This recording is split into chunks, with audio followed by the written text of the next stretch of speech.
ഹരേ കൃഷ്ണ. ശ്രീമദ് ഭാഗവതത്തിന്റെ പുതിയൊരു ക്ലാസ്സിലേക്ക് എല്ലാവർക്കും സ്വാഗതം. ഓം അജ്ഞാനതിമിരാന്തസ്യ ജ്ഞാനാഞ്ജനാശലാകയാ ചക്ഷുരുന്മീലിതം യേന തസ്മൈ ശ്രീ ഗുരുവേ നമഃ. ശ്രീ ചൈതന്യ മനോവിഷ്ടം സ്ഥാപിതം യേന ഭൂതലേ സ്വയം രൂപ കഥാ മഹ്യം ദദാതി സോപദാന്തികം. വന്ദേഹം ശ്രീഗുരും ശ്രീയുത പദകമലം ശ്രീഗുരും വൈഷ്ണവാംശ്ച ശ്രീരൂപം സാഗരജാതം സഹഗണ രഘുനാഥാനിതം തം സജീവം സാദ്വൈതം സാവധൂതം പരിജന സഹിതം കൃഷ്ണ ചൈതന്യദേവം ശ്രീരാധാകൃഷ്ണ പാദാൻ സഹഗണ ലളിത ശ്രീ വിശാഖാനിതാംശ്ച. ഹേ കൃഷ്ണ കരുണാ സിന്ധോ ദീനബന്ധോ ജഗത്പദേ ഗോപേശ ഗോപിക കാന്ത രാധാകാന്ത നമോസ്തുതേ. തപ്തകാഞ്ചന ഗൗരാംഗി രാധേ വൃന്ദാവനേശ്വരി വൃഷഭാനോ സുതേ ദേവി പ്രണമാമി ഹരിപ്രിയേ. വാഞ്ചാകൽപതരൂപസ്യ കൃപാ സിന്ധൂഭയേവ ച പതിതാനാം പാവനേഭ്യോ വൈഷ്ണവേഭ്യോ നമോ നമഃ. ഹരേ കൃഷ്ണ. ശ്രീമദ് ഭാഗവതത്തിന്റെ 3-ാം സ്കന്ധം അധ്യായം 5-ന്റെ സമ്പൂർണ്ണ വിവരണമാണ് ഈ വീഡിയോയിലൂടെ പറയാൻ ഉദ്ദേശിക്കുന്നത്. ദയവായി ശ്രമിച്ചാലും. ഹരിബോൽ. ഹരേ കൃഷ്ണ. ശ്രീമദ് ഭാഗവതം സ്കന്ധം 3 അധ്യായം 5 മൈത്രേയനുമായി വിതുരന്റെ ചർച്ചകൾ എന്ന അധ്യായത്തിന്റെ ശ്ലോകം 1 മുതൽ നോക്കാം. ശ്രീ ശുക ഉവാച ദ്വാരിദ്യൂനദ്യ വൃഷഭാ കരുണാം മൈത്രേയമാസീനമഗാധബോധം ക്ഷത്തോപസൃത്യാച്യുത ഭാവശുദ്ധ പ്രപ്രച്ഛ സൗശീല്യ ഗുണാഭിതൃപ്ത. അതായത് കുരുകുലത്തിലെ ഏറ്റവും ശ്രേഷ്ഠനും ഭഗവാന്റെ ഭക്തിയുത സേവനത്തിൽ പരിപൂർണനുമായ വിതുരൻ അങ്ങനെ സ്വർഗീയ നദിയായ ഗംഗയുടെ ഉത്ഭവസ്ഥാനത്ത്, അതായത് ഹരിദ്വാറില് മഹാനും അപരിമേയ ജ്ഞാനിയുമായ ലോകഗുരു മൈത്രേയൻ ഉപവിഷ്ടനായിരുന്ന സ്ഥലത്ത് എത്തി. അതീന്ദ്രിതയിൽ സംതൃപ്തനും മാന്യതയുടെ പരിപൂർണനുമായ വിതുരൻ അദ്ദേഹത്തോട് അന്വേഷിച്ചു. അപ്പോൾ നമ്മൾ കണ്ടുവരുന്നത് മൈത്രേയ മുനിയെ സന്ധിക്കുന്ന വിതുരനാണ്. അതായത് ഉദ്ധവന്റെ നിർദ്ദേശപ്രകാരം മൈത്രേയ മുനിയെ സന്ധിക്കാനായി വിതുരൻ യാത്ര പുറപ്പെടുന്നതാണ് കഴിഞ്ഞ അധ്യായത്തിൽ നമ്മൾ കണ്ടത്. തുടർന്നുള്ള ഭാഗമാണ് ഈ അധ്യായത്തിലൂടെ കാണുന്നത്. അതായത് മൈത്രേയ മഹർഷിയുമായിട്ട് വിതുരൻ സന്ധിക്കുന്നതും അതേ തുടർന്നുള്ള സംഭാഷണങ്ങളുമാണ് നമുക്കിനി മനസ്സിലാക്കേണ്ടത്. ഭാവാർത്ഥത്തിൽ പറയുന്നു, വിതുരൻ അച്യുതനായ ഭഗവാനോടുള്ള കലർപ്പില്ലാത്ത ഭക്തിയാൽ നേരത്തെ തന്നെ പരിപൂർണനായിരുന്നു. യോഗ്യതയുടെ പ്രകൃതത്തിൽ ഭഗവാനും മനുഷ്യരും ഒരേ തലത്തിലാണെങ്കിലും യോഗ്യതയുടെ അളവിൽ മറ്റേതൊരു ജീവിയെക്കാളും വളരെ വളരെ ഉന്നതിയിലാണ് ഭഗവാൻ. അതായത് ഭഗവാനും നമ്മളും തമ്മിലുള്ള ബന്ധം ആണ് ഇവിടെ സൂചിപ്പിക്കുന്നത്. എപ്രകാരം എന്ന് ചോദിച്ചാൽ, ക്വാളിറ്റി വൈസ് നമ്മൾ ഗുണപരമായിട്ട് ഭഗവാനും നമ്മളും തുല്യത ഉണ്ടാവാം. എന്നാൽ ക്വാണ്ടിറ്റി വൈസ് നമ്മളും ഭഗവാനും തമ്മിൽ അണുവും വിഭുവുമായിട്ടുള്ള അന്തരമുണ്ട് എന്നാണ് ഇവിടെ സൂചിപ്പിക്കുന്നത്. ഉദാഹരണമായിട്ട് പറയുന്നത്, കടലിൽ നിന്ന് ഒരു തുള്ളി വെള്ളം നമ്മൾ രുചിച്ചു നോക്കിയാൽ അതിൽ ഉപ്പ് രസം ഉണ്ടാവും. കടലിനും ഉപ്പ് രസമാണ്. ഗുണപരമായി രണ്ടിൻ്റെയും ടേസ്റ്റ് ഒന്ന് തന്നെയാണ്. എന്നാൽ ഈ ഒരു തുള്ളി വെള്ളത്തിന് ഒരിക്കലും ഞാൻ കടലാണ് എന്ന് പറയാൻ സാധിക്കില്ല. അതുപോലെ ഒരു തുള്ളി വെള്ളമാകുന്ന നമ്മൾ ജീവാത്മാക്കൾക്ക് ഒരിക്കലും വിഭുവായിരിക്കുന്ന കടലോളമുള്ള ഭഗവാന് തുല്യനാണ് എന്ന് വിചാരിക്കാൻ പാടില്ല. ആ സത്യമാണ് ഇവിടെ സൂചിപ്പിക്കുന്നത്. അതുകൊണ്ട് തന്നെ ഭഗവാൻ ഒരിക്കലും തെറ്റുപറ്റുകയില്ല. അതുകൊണ്ടാണ് ഭഗവാനെ അച്യുത എന്ന് വിളിക്കുന്നത്. മനുഷ്യർ മായാശക്തിയുടെ സ്വാധീനത്താൽ തെറ്റുകളിൽ വീഴുന്നു.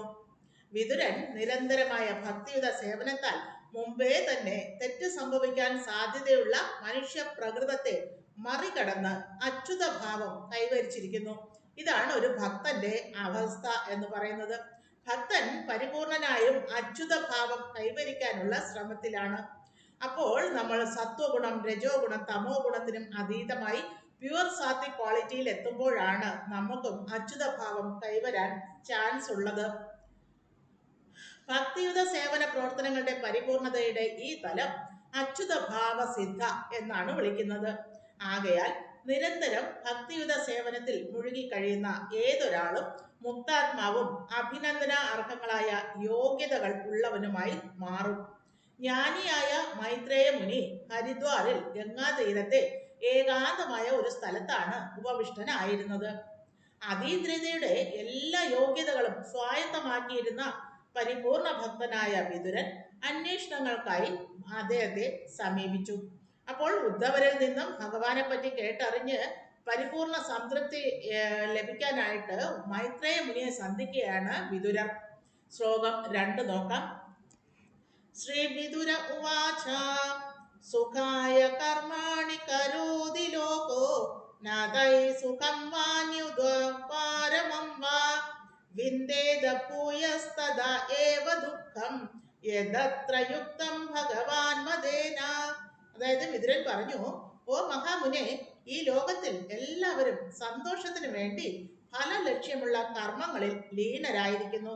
എങ്കിലും ആർക്കും സംതൃപ്തിയോ ദുഃഖമോചനമോ കണ്ടെത്താൻ കഴിയുന്നില്ല. മറിച്ച് അത്തരം കർമ്മങ്ങളാൽ കൂടുതൽ ക്ലേശിതരാവുകയാണ്. അതുകൊണ്ട് യഥാർത്ഥ സന്തോഷം കിട്ടുവാൻ ഒരുവൻ എങ്ങനെ ജീവിക്കണമെന്ന് നിർദ്ദേശിച്ചാലും. അപ്പൊ ഇവിടെ പറയുന്നത് എന്തെന്നാൽ, നമ്മൾ ഫലകാംക്ഷ പ്രവൃത്തികളിൽ ഏർപ്പെട്ടിരിക്കുന്നു. അതായത് കർമ്മകാണ്ഡോ, അതായത് ഫ്രൂട്ടീവ് ആക്ടിവിറ്റീസിൽ, റിസൾട്ട് ഓറിയന്റഡ് കർമ്മത്തിൽ വ്യാപൃതരായിരിക്കുന്ന മനുഷ്യന് ഒരിക്കലും പരിപൂർണ സംതൃപ്തി ലഭിക്കില്ല എന്ന് തന്നെയാണ് ഇവിടെയും സൂചിപ്പിക്കുന്നത്. ഇത് തന്നെയാണ് നമ്മൾ വ്യാസദേവൻ എല്ലാ ഗ്രന്ഥങ്ങളും രചിച്ചതിന് ശേഷവും, അതായത് വേദങ്ങൾ, പുരാണങ്ങൾ, ഇതിഹാസങ്ങൾ എല്ലാം രചിച്ചിട്ടും അദ്ദേഹത്തിന് പരിപൂർണ സംതൃപ്തി ലഭിച്ചില്ല എന്നും, എന്നാൽ നാരദ മഹർഷിയിൽ നിന്നും വ്യാസദേവന് ഭഗവാനെ പറ്റിയുള്ള ലീലകളും നാമവും ഗുണവും എല്ലാം വർണ്ണിച്ചു കൊടുത്ത് ഭഗവാനിലേക്ക് ഭക്തന്മാർക്ക് എപ്രകാരം ഭക്തിയുത സേവനത്തിലൂടെ മുന്നേറാൻ സാധിക്കും എന്ന വഴി കാണിച്ചു കൊടുത്തപ്പോൾ മാത്രമാണ്, അതായത് ശ്രീമദ് ഭാഗവതം രചിച്ചപ്പോൾ മാത്രമാണ് വ്യാസദേവന് പരിപൂർണ സംതൃപ്തി ലഭിച്ചത് എന്ന് നമ്മൾ കണ്ടിരുന്നു. അപ്രകാരം വേദങ്ങളിലൂടെ പോകുന്ന ഒരാൾക്ക്, അത് കർമ്മി ആയിക്കോട്ടെ, ജ്ഞാനി ആയിക്കോട്ടെ, യോഗി ആയിക്കോട്ടെ, അവർക്കൊന്നും തന്നെ പരിപൂർണ സംതൃപ്തി ലഭിക്കില്ല എന്ന് തന്നെയാണ് ഇവിടെയും തീർത്തു പറയുന്നത്. അങ്ങനെയെങ്കിൽ യഥാർത്ഥ സന്തോഷം ലഭിക്കുവാൻ ഒരു മനുഷ്യൻ എങ്ങനെ ജീവിക്കണം എന്ന് നിർദ്ദേശിച്ചാലും എന്നാണ് വിതുരർ ആദ്യമായിട്ട് മൈത്രേയ മുനിയോട് അപേക്ഷിക്കുന്നത്. ഭാവാർത്ഥം നോക്കാം. വിതുരൻ താൻ യഥാർത്ഥത്തിൽ ചോദിക്കാൻ ഉദ്ദേശിച്ചിട്ടില്ലാതിരുന്ന ചില പൊതു ചോദ്യങ്ങളാണ് ഇപ്പോൾ മൈത്രേയനോട് ചോദിക്കുന്നത്. മൈത്രേയ മുനിയെ സമീപിച്ച് ഭഗവാന്റെ നാമം, കീർത്തി, യോഗ്യത, രൂപം, ലീലകൾ, യാത്രകൾ തുടങ്ങി അദ്ദേഹത്തെ സംബന്ധിച്ചുള്ള എല്ലാ സത്യങ്ങളും ചോദിച്ചറിയുവാനാണ് വിതുരനോട് ഉദ്ധവൻ പറഞ്ഞിരുന്നത്. ആ സ്ഥിതിക്ക് വിതുരൻ ഭഗവാനെ പറ്റി മാത്രമാണ് ചോദിക്കേണ്ടിയിരുന്നത്. പക്ഷേ അദ്ദേഹം സ്വാഭാവികമായുള്ള വിനയം മൂലം ഭഗവാനെ പറ്റി എടുത്തു ചാടി ചോദിക്കാതെ സാധാരണ മനുഷ്യരെ സംബന്ധിച്ച് വളരെ പ്രാധാന്യമുള്ളൊരു വിഷയത്തെ പറ്റിയാണ് ചോദിച്ചത്. ഒരു സാധാരണ മനുഷ്യന് ഭഗവാനെ മനസ്സിലാക്കാൻ സാധിക്കില്ല. മായാശക്തിയുടെ സ്വാധീനത്തിൽ അകപ്പെട്ട സ്വന്തം ജീവിത സ്ഥിതിയെക്കുറിച്ചാണ് അയാൾ ആദ്യം അറിഞ്ഞിരിക്കേണ്ടത്. അതായത് നമ്മൾക്ക് ഭഗവാനെ മനസ്സിലാക്കാൻ സാധിക്കില്ല. എന്നാൽ എപ്രകാരമാണോ നമ്മളെ പറ്റി തിരിച്ചറിയാൻ ശ്രമിക്കുന്നത്, ആ ശ്രമത്തിനൊടുവിൽ മാത്രമേ ഭഗവാനെ മനസ്സിലാക്കാൻ സാധിക്കൂ എന്ന് സാരം. പക്ഷെ അവർക്ക് കർമ്മങ്ങളുടെയും പ്രതികർമ്മങ്ങളുടെയും വലയിൽ കൂടുതൽ കൂടുതൽ അകപ്പെട്ട് കൂടുതൽ കൂടുതൽ സങ്കീർണതകളിലേക്ക് വീണ് നട്ടം തിരിയാനല്ലാതെ ജീവിതത്തിന്റെ പ്രശ്നത്തിന് യഥാർത്ഥ പരിഹാരം കണ്ടെത്താൻ സാധിക്കുന്നില്ല. അതായത് ഫലം ലഭ്യമായ കർമ്മങ്ങളിൽ മാത്രം സന്തോഷവാനായിരിക്കാമെന്നാണ് ഓരോരുത്തരും കരുതുന്നത്. അങ്ങനെയുള്ളവർക്ക് ഒരിക്കലും ആ കർമ്മങ്ങളുടെ പ്രതിഫലനം അനുഭവിക്കാനായിട്ട് വീണ്ടും വീണ്ടും ജന്മ, മൃത്യു, ജരാവ്യാധികളിൽപ്പെട്ട് ഉഴലേണ്ടി വരുന്നു. ഒരിക്കലും പരിപൂർണ സംതൃപ്തി ലഭിക്കില്ല എന്നാണ് വാസ്തവം. എന്നാൽ ഇതിനൊക്കെ ഉപരിയായിട്ട് എപ്രകാരമാണ് നമുക്ക് പെർമനന്റ് ഹാപ്പിനെസ് ലഭിക്കേണ്ടത് എന്ന ചോദ്യമാണ് മൈത്രേയ മുനിയോട് ഇപ്പോൾ വിതുരർ ആരായുന്നത്. ഇത് വ്യക്തമാക്കുന്ന അർത്ഥവത്തായ ഒരു ഗാനമുണ്ട്. അതായത് ജീവിതം സന്തോഷപൂർണമാക്കണം എന്ന അതിയായ ആഗ്രഹത്താൽ ഞാൻ ഈ ഭവനം നിർമ്മിച്ചു. ഒരാൾ വീടുണ്ടാക്കുന്ന, വലിയൊരു വീടുണ്ടാക്കുന്നതിന്റെ അർത്ഥം അയാൾക്ക് ആ വീട്ടിൽ സുഖമായി ജീവിക്കാം, സന്തോഷമായി ജീവിക്കാം എന്നുള്ള ഉദ്ദേശത്തിലാണ്. പക്ഷെ ദൗർഭാഗ്യത്താൽ അപ്രതീക്ഷിതമായി ഉണ്ടായ അഗ്നിബാധ ഇതിനെ വെറും ഒരു ചാരത്തിന്റെ കൂമ്പാരമാക്കി മാറ്റി. അപ്പോൾ മനുഷ്യൻ കെട്ടിപ്പടുക്കുന്ന സന്തോഷത്തിന് കണ്ടെത്തുന്ന എല്ലാ ഉപായങ്ങളും ഒടുവിൽ ഒരു പിടി ചാരമായി അവശേഷിക്കുമെന്ന് സാരം. അപ്രകാരം ഒരിക്കലും നമുക്ക് സന്തോഷം പെർമനന്റ് ആയിട്ട് അനുഭവിക്കാൻ സാധിക്കില്ല എന്ന് സാരം. പ്രകൃതിയുടെ നിയമം അതാണ്. ഭൗതിക ലോകത്തിൽ സന്തോഷവാനായിരിക്കാൻ എല്ലാവരും പലവിധ പദ്ധതികൾ ആസൂത്രണം ചെയ്യുന്നു. പക്ഷേ പ്രകൃതിയുടെ നിയമം അവയ്ക്ക് തീ വയ്ക്കുന്നു. ഫലകാംക്ഷിയായ കർമ്മി അയാളുടെ പദ്ധതികളിൽ സന്തോഷവാനാകുന്നില്ല. സന്തോഷവും സംതൃപ്തിയും ഭ്രമിച്ച് പരക്കം പായുന്ന അയാൾക്ക് അവ കിട്ടുന്നതുമില്ല. ഇതാണ് സാധാരണ ഒരു മനുഷ്യന്റെ അവസ്ഥ. ഇങ്ങനെയുള്ള ഒരു മനുഷ്യന് എപ്രകാരമാണ് പെർമനന്റ് ഹാപ്പിനെസ് ലഭിക്കാൻ സാധിക്കുക എന്ന ചോദ്യമാണ് വിതുരർ മൈത്രേയ മുനിയോട് ആരായുന്നത്. ശ്ലോകം 3 നോക്കാം. ജനസ്യ കൃഷ്ണാതിമുഖ്യസ്യ ദൈവ ധർമ്മ അധർമ്മശീലസ്യ സുദുഃഖിതസ്യ അനുഗ്രഹായേഹ ചരന്തി നൂനം ഭൂതാനി ഭവ്യാനി ജനാർദ്ദനസ്യ.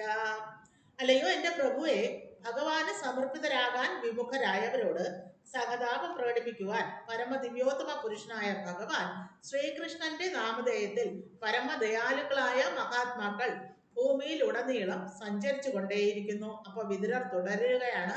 അതായത് സാധാരണ മനുഷ്യർക്ക് സന്തോഷം ലഭിക്കാൻ വേണ്ടിയിട്ട് മഹർഷീശ്വരന്മാർ എല്ലായിടത്തും സഞ്ചരിച്ചു കൊണ്ടേയിരിക്കുന്നു എന്ന് സാരം. ഭാവാർത്ഥം എന്താ പറയുന്നത് നോക്കാം. എല്ലാ മനുഷ്യജീവികളും പരമദിവ്യോത്തമ പുരുഷനായ ഭഗവാന്റെ അഭീഷ്ടങ്ങൾക്ക് വിധേയരായിരിക്കണം. ഭഗവാന് സമർപ്പിതരാകാൻ വിമുഖതരാകുന്നതും അതുമൂലം ഭൗതിക അസ്തിത്വത്തിന്റെ സമസ്ത ദുഃഖങ്ങളും അനുഭവിക്കേണ്ടി വരുന്നതിനും മുമ്പ് ചെയ്തിട്ടുള്ള തെറ്റുകളുടെ ഫലമായുമാണ്. ഭഗവാൻ ശ്രീകൃഷ്ണന്റെ ഭക്തിയുത സേവനത്തിൽ ഏർപ്പെടുക എന്നതൊഴിച്ച് ആർക്കും തന്നെ ഒന്നും തന്നെ ചെയ്യാനില്ല. അതിനാൽ ഭഗവാന് വേണ്ടിയുള്ള ഭക്തിയുത സേവനം ഒഴികെയുള്ള എല്ലാ പ്രവൃത്തികളും അദ്ദേഹത്തിന്റെ പരമമായ ഇച്ഛയ്ക്കെതിരെയുള്ള കൂടിയതോ കുറഞ്ഞതോ ആയ ശത്രുതാ നടപടികളായിട്ടാണ് കണക്കാക്കുക.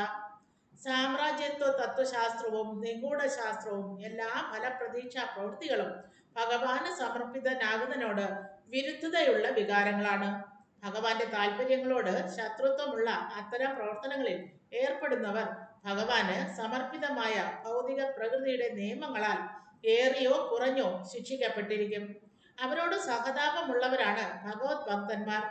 അതുകൊണ്ട് അവരെ ഭഗവാനിലേക്ക് അല്ലെങ്കിൽ ഭഗവത് ധാമത്തിലേക്ക് തിരിച്ചു കൊണ്ടുവരിക എന്ന ലക്ഷ്യത്തോടെ കളങ്കരഹിതരായ മഹാഭക്തന്മാർ ലോകത്തിലുടനീളം സഞ്ചരിച്ചു കൊണ്ടിരിക്കും. ആ പരിശുദ്ധ ഭക്തന്മാർ ഭഗവാന്റെ സന്ദേശവാഹകരാകയാൽ അവരോടുള്ള സഹവർത്തിത്വം നിമിത്തം ഭഗവാന്റെ ഭൗതിക ശക്തിയായ മായയുടെ സ്വാധീനത്താൽ പതിതരായിട്ടുള്ള സാധാരണ ജനങ്ങൾക്ക് ഭഗവാൻ സ്വയം ലഭ്യനാകും.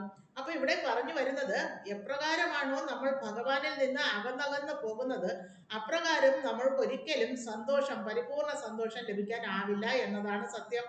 എന്നാൽ എപ്രകാരമാണോ നമ്മൾ ഭഗവാനോട് കൂടുതൽ കൂടുതൽ അടുക്കാൻ ശ്രമിച്ചുകൊണ്ട് ഭക്തിയുത സേവനത്തിൽ മുന്നേറുന്നത് ആ ഒരാൾക്ക് തീർച്ചയായിട്ടും ഭഗവാനെയും സന്തോഷവും പരിപൂർണ സന്തോഷവും ലഭ്യമാകും എന്നതാണ് ഇവിടുത്തെ സത്യാവസ്ഥ പറയുന്നത്. ശ്ലോകം 4 നോക്കാം.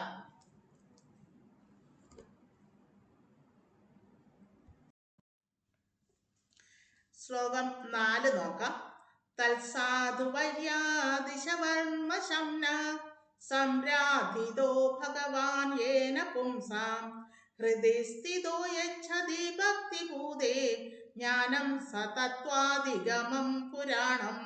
അതായത്, അതുകൊണ്ടല്ലയോ മഹാമുനെ, ഭക്തിയുത സേവന പ്രക്രിയയിലൂടെ പവിത്രീകരിക്കുന്നവർക്ക് മാത്രം നൽകപ്പെടുന്ന ആ അപരിമേയ സത്യത്തെപ്പറ്റി അംഗീകൃത വൈദിക തത്വങ്ങൾ പ്രകാരമുള്ള ജ്ഞാനം വെളിപ്പെട്ട് കിട്ടാൻ സകലരുടെയും ഹൃദയങ്ങളിൽ വസിക്കുന്ന ഭഗവാനെ സംതൃപ്തിപ്പെടുത്തുന്നതിന് വേണ്ടി അദ്ദേഹത്തിന്റെ അതീന്ദ്രിയ ഭക്തിയുത സേവനത്തെപ്പറ്റി ദയവായി എനിക്ക് ഉപദേശിച്ച് തന്നാലും. അപ്പോൾ വിതുരർ ഇവിടെ പറയാണ്, സാധാരണ മനുഷ്യർക്ക്, കർമ്മികൾക്കായിക്കോട്ടെ, ജ്ഞാനികൾക്കായിക്കോട്ടെ, യോഗികൾക്കായിക്കോട്ടെ, അവർക്കാർക്കും തന്നെ ഭഗവാന്റെ ഭക്തിയുത സേവനത്തിൽ ഏർപ്പെടാൻ സാധിക്കുന്നില്ല എന്ന് സാരം.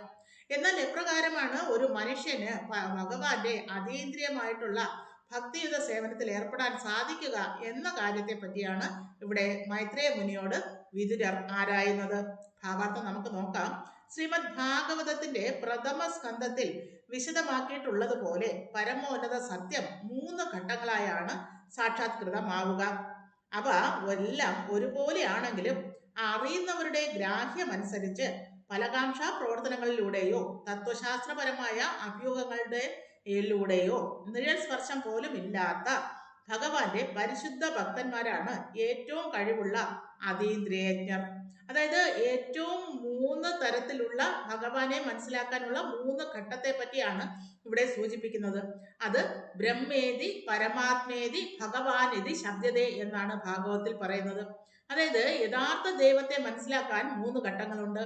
അത് ബ്രഹ്മവാദികളായിക്കോട്ടെ, അതായത് ബ്രഹ്മജ്ഞാനത്തിൽ മുഴുകുന്നവരായിക്കോട്ടെ, പരമാത്മജ്ഞാനത്തിൽ മുഴുകുന്ന യോഗികളായിക്കോട്ടെ, ഇവർക്കാർക്കും തന്നെ ഭഗവാന്റെ 3ാമത്തെയും ടോപ്പ് മോസ്റ്റും ആയിട്ടുള്ള ഭഗവാൻ റിയലൈസേഷൻ ലഭിക്കുന്നില്ല എന്നാണ് ഇവിടെ സൂചിപ്പിക്കുന്നത്. എന്നാൽ ഇവരെല്ലാവരും ഭഗവാന് പ്രിയപ്പെട്ടവരാണ് എന്ന് പറയുന്നു. കാരണം ബ്രഹ്മൻ റിയലൈസേഷൻ എന്ന് പറയുന്നത്, ബ്രഹ്മവാദികൾ എന്ന് പറയുന്നത് ഭഗവാന്റെ ശരീരകാന്തിയെ മാത്രം ആശ്രയിച്ച് കഴിയുന്നവരാണ്. അവരെയാണ് സായുജ്യ മുക്തിക്കായി ശ്രമിക്കുന്നവർ. അവരെയാണ് ജ്ഞാനികളായി അറിയപ്പെടുക. ഇവർ വേദങ്ങളുടെ ജ്ഞാനകാണ്ഡയിലൂടെ സഞ്ചരിക്കുന്നവരാണ്. ജ്ഞാനകാണ്ഡയിലൂടെ സഞ്ചരിക്കുന്നവർക്കാണ് ബ്രഹ്മവാദികളായി മാറാൻ സാധിക്കുക, ജ്ഞാനികൾക്ക്. എന്നാൽ അതിനും അപ്പുറം കടന്ന് ഉപാസനാകാണ്ഡയിലൂടെ സഞ്ചരിക്കുന്ന ഒരാൾ അഷ്ടാംഗ യോഗ എല്ലാം പ്രാക്ടീസ് ചെയ്ത് യോഗിയായി മാറുന്നു. സമാധി പൊസിഷനിൽ എത്തുന്ന ഒരു യോഗിക്ക് എല്ലാ ജീവജാലങ്ങളിലും കുടികൊള്ളുന്ന ആ ഈശ്വരീയ ചൈതന്യത്തെ തിരിച്ചറിയാൻ സാധിക്കുന്നു. അത് തന്നെയാണ് പരമാത്മ റിയലൈസേഷൻ. അപ്പോൾ വേദങ്ങളിലൂടെ പോയാൽ ഒരാൾക്ക് ആദ്യത്തെ കർമ്മകാണ്ഡ താണ്ടുന്ന കർമ്മികൾക്ക് സ്വർഗലോക മോക്ഷവും, ജ്ഞാനികൾക്ക് സായുജ്യ മുക്തിയും, പരമാത്മ റിയലൈസേഷൻ നേടുന്ന യോഗികൾക്ക് ഹയർ പ്ലാനറ്ററി സിസ്റ്റത്തിലേക്കുള്ള മോക്ഷവും പ്രദാനം ചെയ്യുന്നു. എന്നാൽ ഇതിനും അപ്പുറമുള്ള ഭൗതിക ലോകത്തിനും അപ്പുറമുള്ള അതീന്ദ്രിയ ലോകത്തിലേക്ക് പ്രവേശിക്കാൻ 5ാമത്തെ പുരുഷാർത്ഥമായ ഭാഗവത ധർമ്മമാണ് ഫോളോ ചെയ്യേണ്ടത്. അത് എപ്രകാരമാണെന്നാണ് വിതുരർ അന്വേഷിക്കുന്നത്. അപ്പോൾ ഇവിടെ പറയുന്നത് ഫലകാംക്ഷാ പ്രവർത്തനങ്ങളിലൂടെയോ തത്വശാസ്ത്രപരമായ അഭ്യൂഹങ്ങളുടെയോ നിഴൽ സ്പർശം പോലും ഇല്ലാത്ത ഭഗവാന്റെ പരിശുദ്ധ ഭക്തന്മാരാണ് ഏറ്റവും കഴിവുള്ള അതീന്ദ്രിയ ജ്ഞാനം മനസ്സിലാക്കുന്നവർ.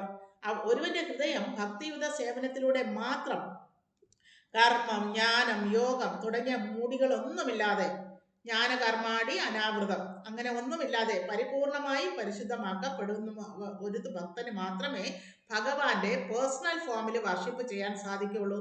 അതാണ് ബ്രഹ്മേതി പരമാത്മേതി ഭഗവാനിതി ശബ്ദത എന്നതുകൊണ്ട് ഉദ്ദേശിക്കുന്നത്. ഭഗവാന്റെ ശ്യാമസുന്ദര രൂപം, സച്ചിദാനന്ദ രൂപത്തിൽ വർഷിപ്പ് ചെയ്യാൻ സാധിക്കുന്നത് അതീന്ദ്രിയ ജ്ഞാനികൾക്ക് മാത്രമാണ്. അവരാണ് യോഗികളിൽ വെച്ച് ഏറ്റവും ശ്രേഷ്ഠരായ യോഗികളെന്ന് ഭഗവത്ഗീതയിൽ ഭഗവാൻ 6ാം അധ്യായത്തിൽ അവസാനത്തെ ശ്ലോകത്തിൽ പറഞ്ഞിരിക്കുന്നു. അതായത് യോഗിനാം അവി സർവേഷാം മദ്ഗതേർ അന്തരാത്മന എന്നാണ് പറഞ്ഞിരിക്കുന്നത്. യോഗികൾ വെച്ച് ഏറ്റവും ടോപ്പ് മോസ്റ്റ് ഭഗവാനെ വർഷിപ്പ് ചെയ്യുന്നവരാണ് എന്നവിടെ എടുത്തു പറഞ്ഞിരിക്കുന്നു. അങ്ങനെ അത്തരമൊരു പരിശുദ്ധമാക്കപ്പെട്ട നിലവാരത്തിൽ എത്തുമ്പോൾ മാത്രമേ ജീവാത്മാവിനോടൊപ്പം എല്ലാവരുടെയും ഹൃദയത്തിലുള്ള ഭഗവാൻ ഭക്തന് സ്വന്തം ഭവനത്തിലേക്ക് അല്ലെങ്കിൽ ഭഗവാനിലേക്ക് മടങ്ങാൻ അനിവാര്യമായ ഉപദേശങ്ങൾ നൽകുകയുള്ളൂ. ഇത് തന്നെയാണ് ഭഗവത്ഗീത 10ാം അധ്യായത്തിലെ 10ാമത്തെ ശ്ലോകത്തിൽ സ്ഥിരീകരിച്ചിരിക്കുന്നതും. തേഷാം സതതയുക്താനാം ഭജതാം പ്രീതിപൂർവകം എന്നവിടെ പറഞ്ഞിരിക്കുന്നു. ഭഗവാൻ ഭക്തിയുത സേവനത്താൽ സംതൃപ്തനാകുമ്പോൾ മാത്രമേ അർജുനനും ഉദ്ധവനും നൽകിയതുപോലെ ജ്ഞാനോപദേശം നൽകുകയുള്ളൂ. ജ്ഞാനികൾക്കും യോഗികൾക്കും കർമ്മികൾക്കും ഭഗവാന്റെ ഈ സഹകരണം നേരിട്ട് പ്രതീക്ഷിക്കുവാനാവില്ല തന്നെ. അവർ ഭക്തിയുത സേവനത്താൽ ഭഗവാനെ സംതൃപ്തനാക്കാൻ കഴിവുള്ളവരോ ഭക്തിയുത സേവനത്തിൽ വിശ്വാസമുള്ളവരോ അല്ല. വൈദിഭക്തി അഥവാ ഭക്തിയുത സേവനത്തിൽ മഹാന്മാരായ ആചാര്യന്മാരാൽ ശരിവയ്ക്കപ്പെട്ടിട്ടുള്ള വൈദിക ശാസ്ത്ര നിർവചനങ്ങളിലെ നിർദ്ദിഷ്ട നിയമകർമ്മങ്ങളും തത്വങ്ങളും തെറ്റുകൂടാതെ തന്നെ അനുഷ്ഠിക്കണം. ഈ പരിശീലനം നവാഗത ഭക്തനെ സ്വന്തം അന്തരംഗത്തിലിരുന്ന് ചൈത്യഗുരു അഥവാ പരമോന്നതനായ അവബോധം എന്ന നിലയിലുള്ള ആത്മീയ ഗുരുവായി ഭഗവാൻ പ്രതികരിക്കുന്ന രാഗഭക്തിയുടെ തലത്തിലേക്ക് ഉയരുവാൻ സഹായിക്കും. അപ്പോൾ ഒരാള് വൈദിഭക്തിയിലൂടെ പ്രാക്ടീസ് ചെയ്ത് കയറിയാൽ രാഗഭക്തിയിൽ എത്താൻ സാധിക്കും എന്ന് പറയുന്നു. രാഗഭക്തിയിലേക്ക് എത്താൻ ചൈത്യഗുരുവായിട്ട് ഭഗവാൻ തന്നെ അവനവനിലേക്ക് പ്രവർത്തിക്കുന്നു എന്നാണ് ഇവിടെ സൂചിപ്പിക്കുന്നത്. അങ്ങനെ പരമോന്നത അവബോധം എന്ന നിലയിലുള്ള ആത്മീയ ഗുരുവായി ഭഗവാൻ പ്രതികരിക്കുന്ന രാഗഭക്തിയുടെ തലത്തിലേക്ക് ഉയരുവാൻ സാധിക്കുന്നു. അഭക്തരായ അതീന്ദ്രജ്ഞർ ജീവാത്മാവിനും പരമാത്മാവിനും ഭേദം കൽപ്പിക്കുന്നില്ല. അതായത് അഹം ബ്രഹ്മാസ്മി എന്നവർ ചിന്തിക്കുന്നു, ഞാനും ഈശ്വരനും ഒന്ന് തന്നെ എന്നവർ ചിന്തിക്കുന്നു. എന്നാൽ നേരത്തെ പറഞ്ഞതുപോലെ അണുമാത്രനായിട്ടുള്ള ഞാനും വിഭുവായിട്ടുള്ള ഭഗവാനും എപ്രകാരമാണ് ഒന്നാവുക എന്ന് ചിന്തിക്കാൻ അവർക്ക് സാധിക്കുന്നില്ല എന്നാണ് ഇവിടെ പറയുന്നത്. അതാണ് അചിന്ത്യ ഭേദ അഭേദ തത്വം എന്ന് പറയുന്നത്. അതായത് ഞാനും ഭഗവാനും സൈമൾട്ടേനിയസ്ലി വൺ ആണ്. അതായത് ക്വാളിറ്റി വൈസ് നമ്മൾ ഒന്നായിരിക്കാം. നേരത്തെ പറഞ്ഞ പോലെ ഉപ്പുരസം കടലിനും ഉണ്ടാവാം, ഒരു തുള്ളി വെള്ളത്തിനും ഉണ്ടാവാം. എന്നാൽ ക്വാണ്ടിറ്റി വൈസ് നോക്കുകയാണെങ്കിൽ ഒരു തുള്ളി വെള്ളം വെറും നിസാരനും, എന്നാൽ കടൽ വെള്ളം എന്ന് പറയുന്നത് വളരെ വിശാലവുമാണ്. ആ വ്യത്യാസം മനസ്സിലാക്കുന്നവനാണ് യഥാർത്ഥ ഭക്തൻ. അങ്ങനെ അത്തരം കണക്കുകൂട്ടലുമുള്ള അവർ അന്തരാത്മാവിൽ നിന്നുള്ള നിർദ്ദേശങ്ങൾ സ്വീകരിക്കുവാൻ സാധിക്കാതെ വരുന്നു. അപ്പോൾ ഭഗവാൻ എല്ലാവരുടെയും ഹൃദയത്തിലും പരമാത്മ രൂപേണ ഇരുന്നു കൊണ്ട് ചൈത്യ ഗുരുവായി പ്രവർത്തിക്കുന്നു എന്ന് പറയുന്നു. പക്ഷെ ആ ചൈത്യ ഗുരു എന്ന് പറയുന്ന നിർദ്ദേശങ്ങൾ സ്വീകരിക്കുവാൻ തക്ക ക്വാളിഫിക്കേഷൻ ഓരോരുത്തർക്കും വ്യത്യസ്തമായിരിക്കുന്നു. എപ്രകാരമാണോ നമ്മൾ ഒരു ഭഗവാന്റെ ഭക്തിയുത സേവനത്തിൽ ഭക്തിപൂർവ്വം സമർപ്പിക്കുന്നവരാകുന്നത്, അപ്പോൾ മാത്രമേ ചൈത്യഗുരുവിന്റെ നിർദ്ദേശങ്ങൾ കേൾക്കുവാനും അതനുസരിക്കുവാനും സാധിക്കുകയുള്ളൂ. എന്നാൽ എപ്രകാരമാണോ ഭഗവാനിൽ നിന്ന് അകന്നകന്ന് പോകുന്നത്, അവർക്കൊരിക്കലും ചൈത്യഗുരുവിന്റെ നിർദ്ദേശങ്ങൾ കേൾക്കുവാനോ കാണുവാനോ ചെയ്യുവാനോ സാധിക്കുന്നില്ല എന്ന് സാരം. ഇങ്ങനെ ഭഗവാന്റെ നിർദ്ദേശങ്ങൾ അവർക്ക് സഹകരിക്കുവാനോ നിർദ്ദേശങ്ങൾ സ്വീകരിക്കുവാനോ സാധിക്കുന്നില്ല. അനേക ജന്മങ്ങൾക്ക് ശേഷം ഭഗവാൻ ആരാധ്യ അർഹനാണെന്നും ഭക്തന്റെ ഒപ്പം ഉള്ളപ്പോൾ തന്നെ ഭക്തനിൽ നിന്ന് വിഭിന്നനാണെന്നും മനസ്സിലാക്കാൻ കഴിയുമ്പോൾ മാത്രം അവർക്ക് ഭഗവാൻ വാസുദേവന് സമർപ്പിതരാകാൻ കഴിയും. അതാണ് ഭഗവത്ഗീതയിൽ പറയുന്നത്, ബഹുനാം ജന്മനാമന്തേ ജ്ഞാനവാൻ മാം പ്രപദ്യത. അതായത് പല പല ജന്മങ്ങൾ എടുത്തെങ്കിൽ മാത്രമേ ഒരുവന് ഭഗവാനാണ് വസുദേവ സർവമിതി സ മഹാത്മാസു ദുർലഭം എന്നുള്ളൊരവസ്ഥയിൽ എത്താൻ പറ്റൂ. അപ്രകാരം ഭഗവാന്റെ ഭക്തിയുത സേവനത്തിൽ ഏർപ്പെട്ടുകൊണ്ടിരുന്നാൽ തീർച്ചയായിട്ടും വസുദേവ ഭഗവാനും നമ്മളും തമ്മിലുള്ള അന്തരം എന്താണെന്ന് വ്യക്തമാകാൻ സാധിക്കും. അതനുസരിച്ച് ഭഗവാൻ യജമാനനും നമ്മൾ ഭഗവാന്റെ ദാസനുമാണെന്നുള്ള ഭാവത്തിൽ നമുക്ക് ഭക്തിയുത സേവനത്തിൽ ഏർപ്പെടുവാനും മുന്നേറുവാനും സാധിക്കും. ഈ പ്രക്രിയ വളരെ വിഷമം പിടിച്ചതാണെന്ന് പറയുന്നു ഭക്തർ. എന്നാൽ അതേസമയം ഭക്തിയുത സേവനത്താൽ ഭഗവാനെ സംതൃപ്തരാകുന്ന ഭക്തന്മാർക്ക് പരമസത്യം തിരിച്ചറിയാനുള്ള മാർഗം അദ്ദേഹത്തിൽ നിന്ന് നേരിട്ട് ലഭിക്കുകയും ഇത് വളരെ എളുപ്പമുള്ളതാണ് എന്ന് ചിന്തിക്കുകയും ചെയ്യുന്നു. അതായത് അന്തരാത്മാവിൽ സ്ഥിതനായിട്ടുള്ള ഭഗവാനെ സംതൃപ്തനാക്കാൻ അനുഷ്ഠിക്കേണ്ടുന്ന ഭക്തിയുത സേവനത്തിന്റെ പാതയെ പറ്റിയാണ് മൈത്രേയനെ സന്ധിച്ച വിതുരൻ അനേക നവാഗത ഭക്തന്മാർക്ക് വേണ്ടി ആദ്യം തന്നെ ആരാഞ്ഞത്. അപ്പൊ നമ്മളെ പോലുള്ള ഭക്തന്മാർക്ക് എപ്രകാരമാണ് ഭഗവാന്റെ ഭക്തിയുത സേവനത്തിൽ ഏർപ്പെടാൻ സാധിക്കുക എന്നുള്ള ചോദ്യമാണ് ആദ്യമേ തന്നെ വിതുരരോട് മൈത്രേയ മുനി അന്വേഷിച്ചത് എന്ന് സാരം. ശ്ലോകം 5 നോക്കാം. കരോതി കർമാണി കൃതാവതാരോ യാന്യാത്മതന്ത്രോ ഭഗവാംസ്തദീശ യഥാ സസർജാഗ്രഹിതം നിരീഹ സംസ്ഥാപ്യ വൃത്തിം ജഗതോ വിദത്തേ. അതായത് അല്ലയോ മഹാമുനെ, ത്രിലോകങ്ങളുടെയും സ്വതന്ത്രനും ആഗ്രഹരഹിതനുമായ ഭഗവാനും സകല ശക്തികളുടെയും നേതാവുമായ പരമദിവ്യോത്തമ പുരുഷൻ എങ്ങനെ അവതാരങ്ങൾ എടുക്കുകയും നിലനിൽപ്പിന് ആധാരമായ തത്വാധിഷ്ഠിതവും പരിപൂർണമായ ക്രമീകരണങ്ങളോടെ ലോകത്തിന്റെ സൃഷ്ടി നിർവഹിക്കുകയും ചെയ്യുന്നുവെന്ന് ദയവായി വിവരിച്ചു തന്നാലും. രണ്ടാമതായിട്ട് വിതുരർ ചോദിക്കുന്നത്, എങ്ങനെയാണ് ഭഗവാൻ പല പല അവതാരങ്ങൾ എടുക്കുന്നത്, എപ്രകാരമാണ് ഭഗവാൻ സൃഷ്ടിസ്ഥിതി സംഹാരങ്ങൾ നേരിട്ട് നടത്തുന്നത് എന്നതിനെ പറ്റിയാണ് വിതുരർ ആരായുന്നത്. ശരിക്കും പറഞ്ഞാൽ ഇതേ ചോദ്യങ്ങൾ തന്നെയാണ് നൈമിഷരണ്യയിലെ ശൗനകാദികൾ സൂതഗോസ്വാമിയോടും ആരായുന്നത്. ശ്ലോകം 6 നോക്കാം. യഥാ പുനഃസ്വേഖൈദം നിവേശ്യ ശേദേ ഗൃഹായാം സനിവൃത്ത വൃത്തി യോഗേശ്വരാധീശ്വരായേകയേത അനുപ്രവിഷ്ടോ ബഹുദായദാസീത്. അതായത് അദ്ദേഹം ആകാശം പോലെ വിസ്തൃതമായ സ്വന്തം ഹൃദയത്തിനു മീതെ ശയിക്കുന്നു. ആ ശൂന്യതയിൽ എല്ലാ സൃഷ്ടികളും നടത്തുന്നു. അദ്ദേഹം സ്വയം പല ജീവികളായി വിസ്തരിക്കുകയും അവ പരസ്പരം ആഹരിക്കുന്ന വിഭിന്ന ജീവജാലങ്ങളായി പരിണമിക്കുകയും ചെയ്യുന്നു. ഭഗവാന് സ്വന്തം ക്ഷേമത്തിന് വേണ്ടി ഒരു കർമ്മവും അനുഷ്ഠിക്കേണ്ടതില്ല. എന്തുകൊണ്ടെന്നാൽ അദ്ദേഹമാണ് സകലതിൻ്റെയും ഉടമയും സകല നിഗൂഢ ശക്തികളുടെയും ഗുരുവും. അങ്ങനെ അദ്ദേഹം സകല ജീവസത്തകളിൽ നിന്നും വിഭിന്നനുമാണ്. അപ്പോൾ മൈത്രേയ മുനിയോട് വിതുരർ പറയാണ്, അല്ലയോ മുനി മഹർഷേ, ഭഗവാൻ സ്വന്തം ശരീരം ആകാശത്തിനേക്കാൾ വിസ്തൃതമായിരിക്കുന്നു. ആ ശരീരത്തിൽ നിന്ന് തന്നെയാണ് അനേകം ജീവജാലങ്ങളെ സൃഷ്ടിക്കുന്നത്. അവ ജീവോ ജീവസ്യ ജീവനം എന്ന രീതിയിൽ പരസ്പരം ആഹരിച്ചും ജീവിക്കുന്നു. എന്നാൽ ഇതിന്റെ എല്ലാം ഉടമസ്ഥനായിട്ടുള്ള ഭഗവാൻ ഇതിൽ നിന്നെല്ലാം വ്യത്യസ്തനായും നിലനിൽക്കുന്നു. അത് എപ്രകാരമാണ് എന്നാണ് അന്വേഷിക്കുന്നത്. ശ്ലോകം 7 നോക്കാം. ക്രീഡൻ വിദത്തേ ദിജഗോസുരാണാം ക്ഷേമായ കർമാണ്യവതാരംഭേതേ മനോനൃതൃപ്യതി ശൃണ്വതാംന സുശ്ലോകമൗലേ ചരിതാമൃതാനി. അതായത് ഭഗവാൻ ബ്രാഹ്മണരുടെയും ദേവന്മാരുടെയും ഗോക്കളുടെയും ക്ഷേമത്തിന് വേണ്ടി എടുത്ത അവതാരങ്ങളുടെ ശുഭകരങ്ങളായ സവിശേഷ രൂപങ്ങളെ പറ്റി അങ്ങ് ഞങ്ങൾക്ക് വിവരിച്ചു തരണം. അദ്ദേഹത്തിന്റെ അതീന്ദ്രിയ പ്രവർത്തനങ്ങളെ പറ്റി അനുസ്യൂതം ശ്രവിക്കുന്നുണ്ടെങ്കിലും ഞങ്ങളുടെ ഹൃദയങ്ങൾക്ക് മതി വന്നിട്ടില്ല. അപ്പോൾ ഇവിടെ പറയുന്നത് സൂതഗോസ്വാമിയോട് നൈമശരണയിലെ ശൗനകാദികൾ ചോദിച്ച അതേ ചോദ്യം തന്നെയാണ് വിതുരർ മൈത്രേയ മുനിയോട് ചോദിക്കുന്നത്. ഭഗവാന്റെ അതീന്ദ്രിയമായിട്ടുള്ള ആ ലീലകളെ പറ്റി അനുസ്യൂതം ശ്രവിക്കാൻ നമ്മൾ ആഗ്രഹിക്കുന്നു. അത് എത്ര തന്നെ കേട്ടാലും ഒരു ഭക്തന് മതിയാവുന്നില്ല എന്നും പറയുന്നു. ശ്ലോകം 8 നോക്കാം. യസ്തത്വഭേദൈരധിലോകനാഥോ ലോകാനലോകാൻ സകലോകപാലാൻ അചീക്ലത്പദയത്ര ഹി സർവസത്വാം നികായ ഭേദോ അധികൃത പ്രതീത. അതായത് എല്ലാ രാജാക്കന്മാരുടെയും പരമോന്നതനായ രാജാവായ ഭഗവാൻ പ്രകൃത ഗുണങ്ങൾക്ക് അനുസരിച്ച് ജീവസത്തകൾ നിവസിക്കുന്ന വിവിധ ഗ്രഹങ്ങളും അവയ്ക്ക് വ്യത്യസ്തങ്ങളായ രാജാക്കന്മാരെയും ഭരണാധികാരികളെയും സൃഷ്ടിച്ചു. അതായത് ഭഗവാൻ ലോകാതിലോകനായിട്ടുള്ള നാഥനായിട്ടുള്ള ഭഗവാൻ എല്ലാം സൃഷ്ടിക്കുന്നു. അതായത് ജന്മാദിയസ്യ എന്നുകൊണ്ട് ഒറ്റ വാക്കിലൂടെ തന്നെ നമുക്ക് മനസ്സിലാക്കാൻ പറ്റും, ഈ ഭൗതിക ലോകം ഉൾപ്പെടെ എല്ലാത്തിൻ്റെയും സൃഷ്ടിസ്ഥിതി സംഹാരം നടത്തുന്നത് സാക്ഷാൽ ഭഗവാനാണ്, വസുദേവ കൃഷ്ണനാണ് എന്ന് അവിടെ വ്യാസമുനി ആദ്യമേ തന്നെ ഗ്ലോറിഫൈ ചെയ്യുന്നുണ്ട്.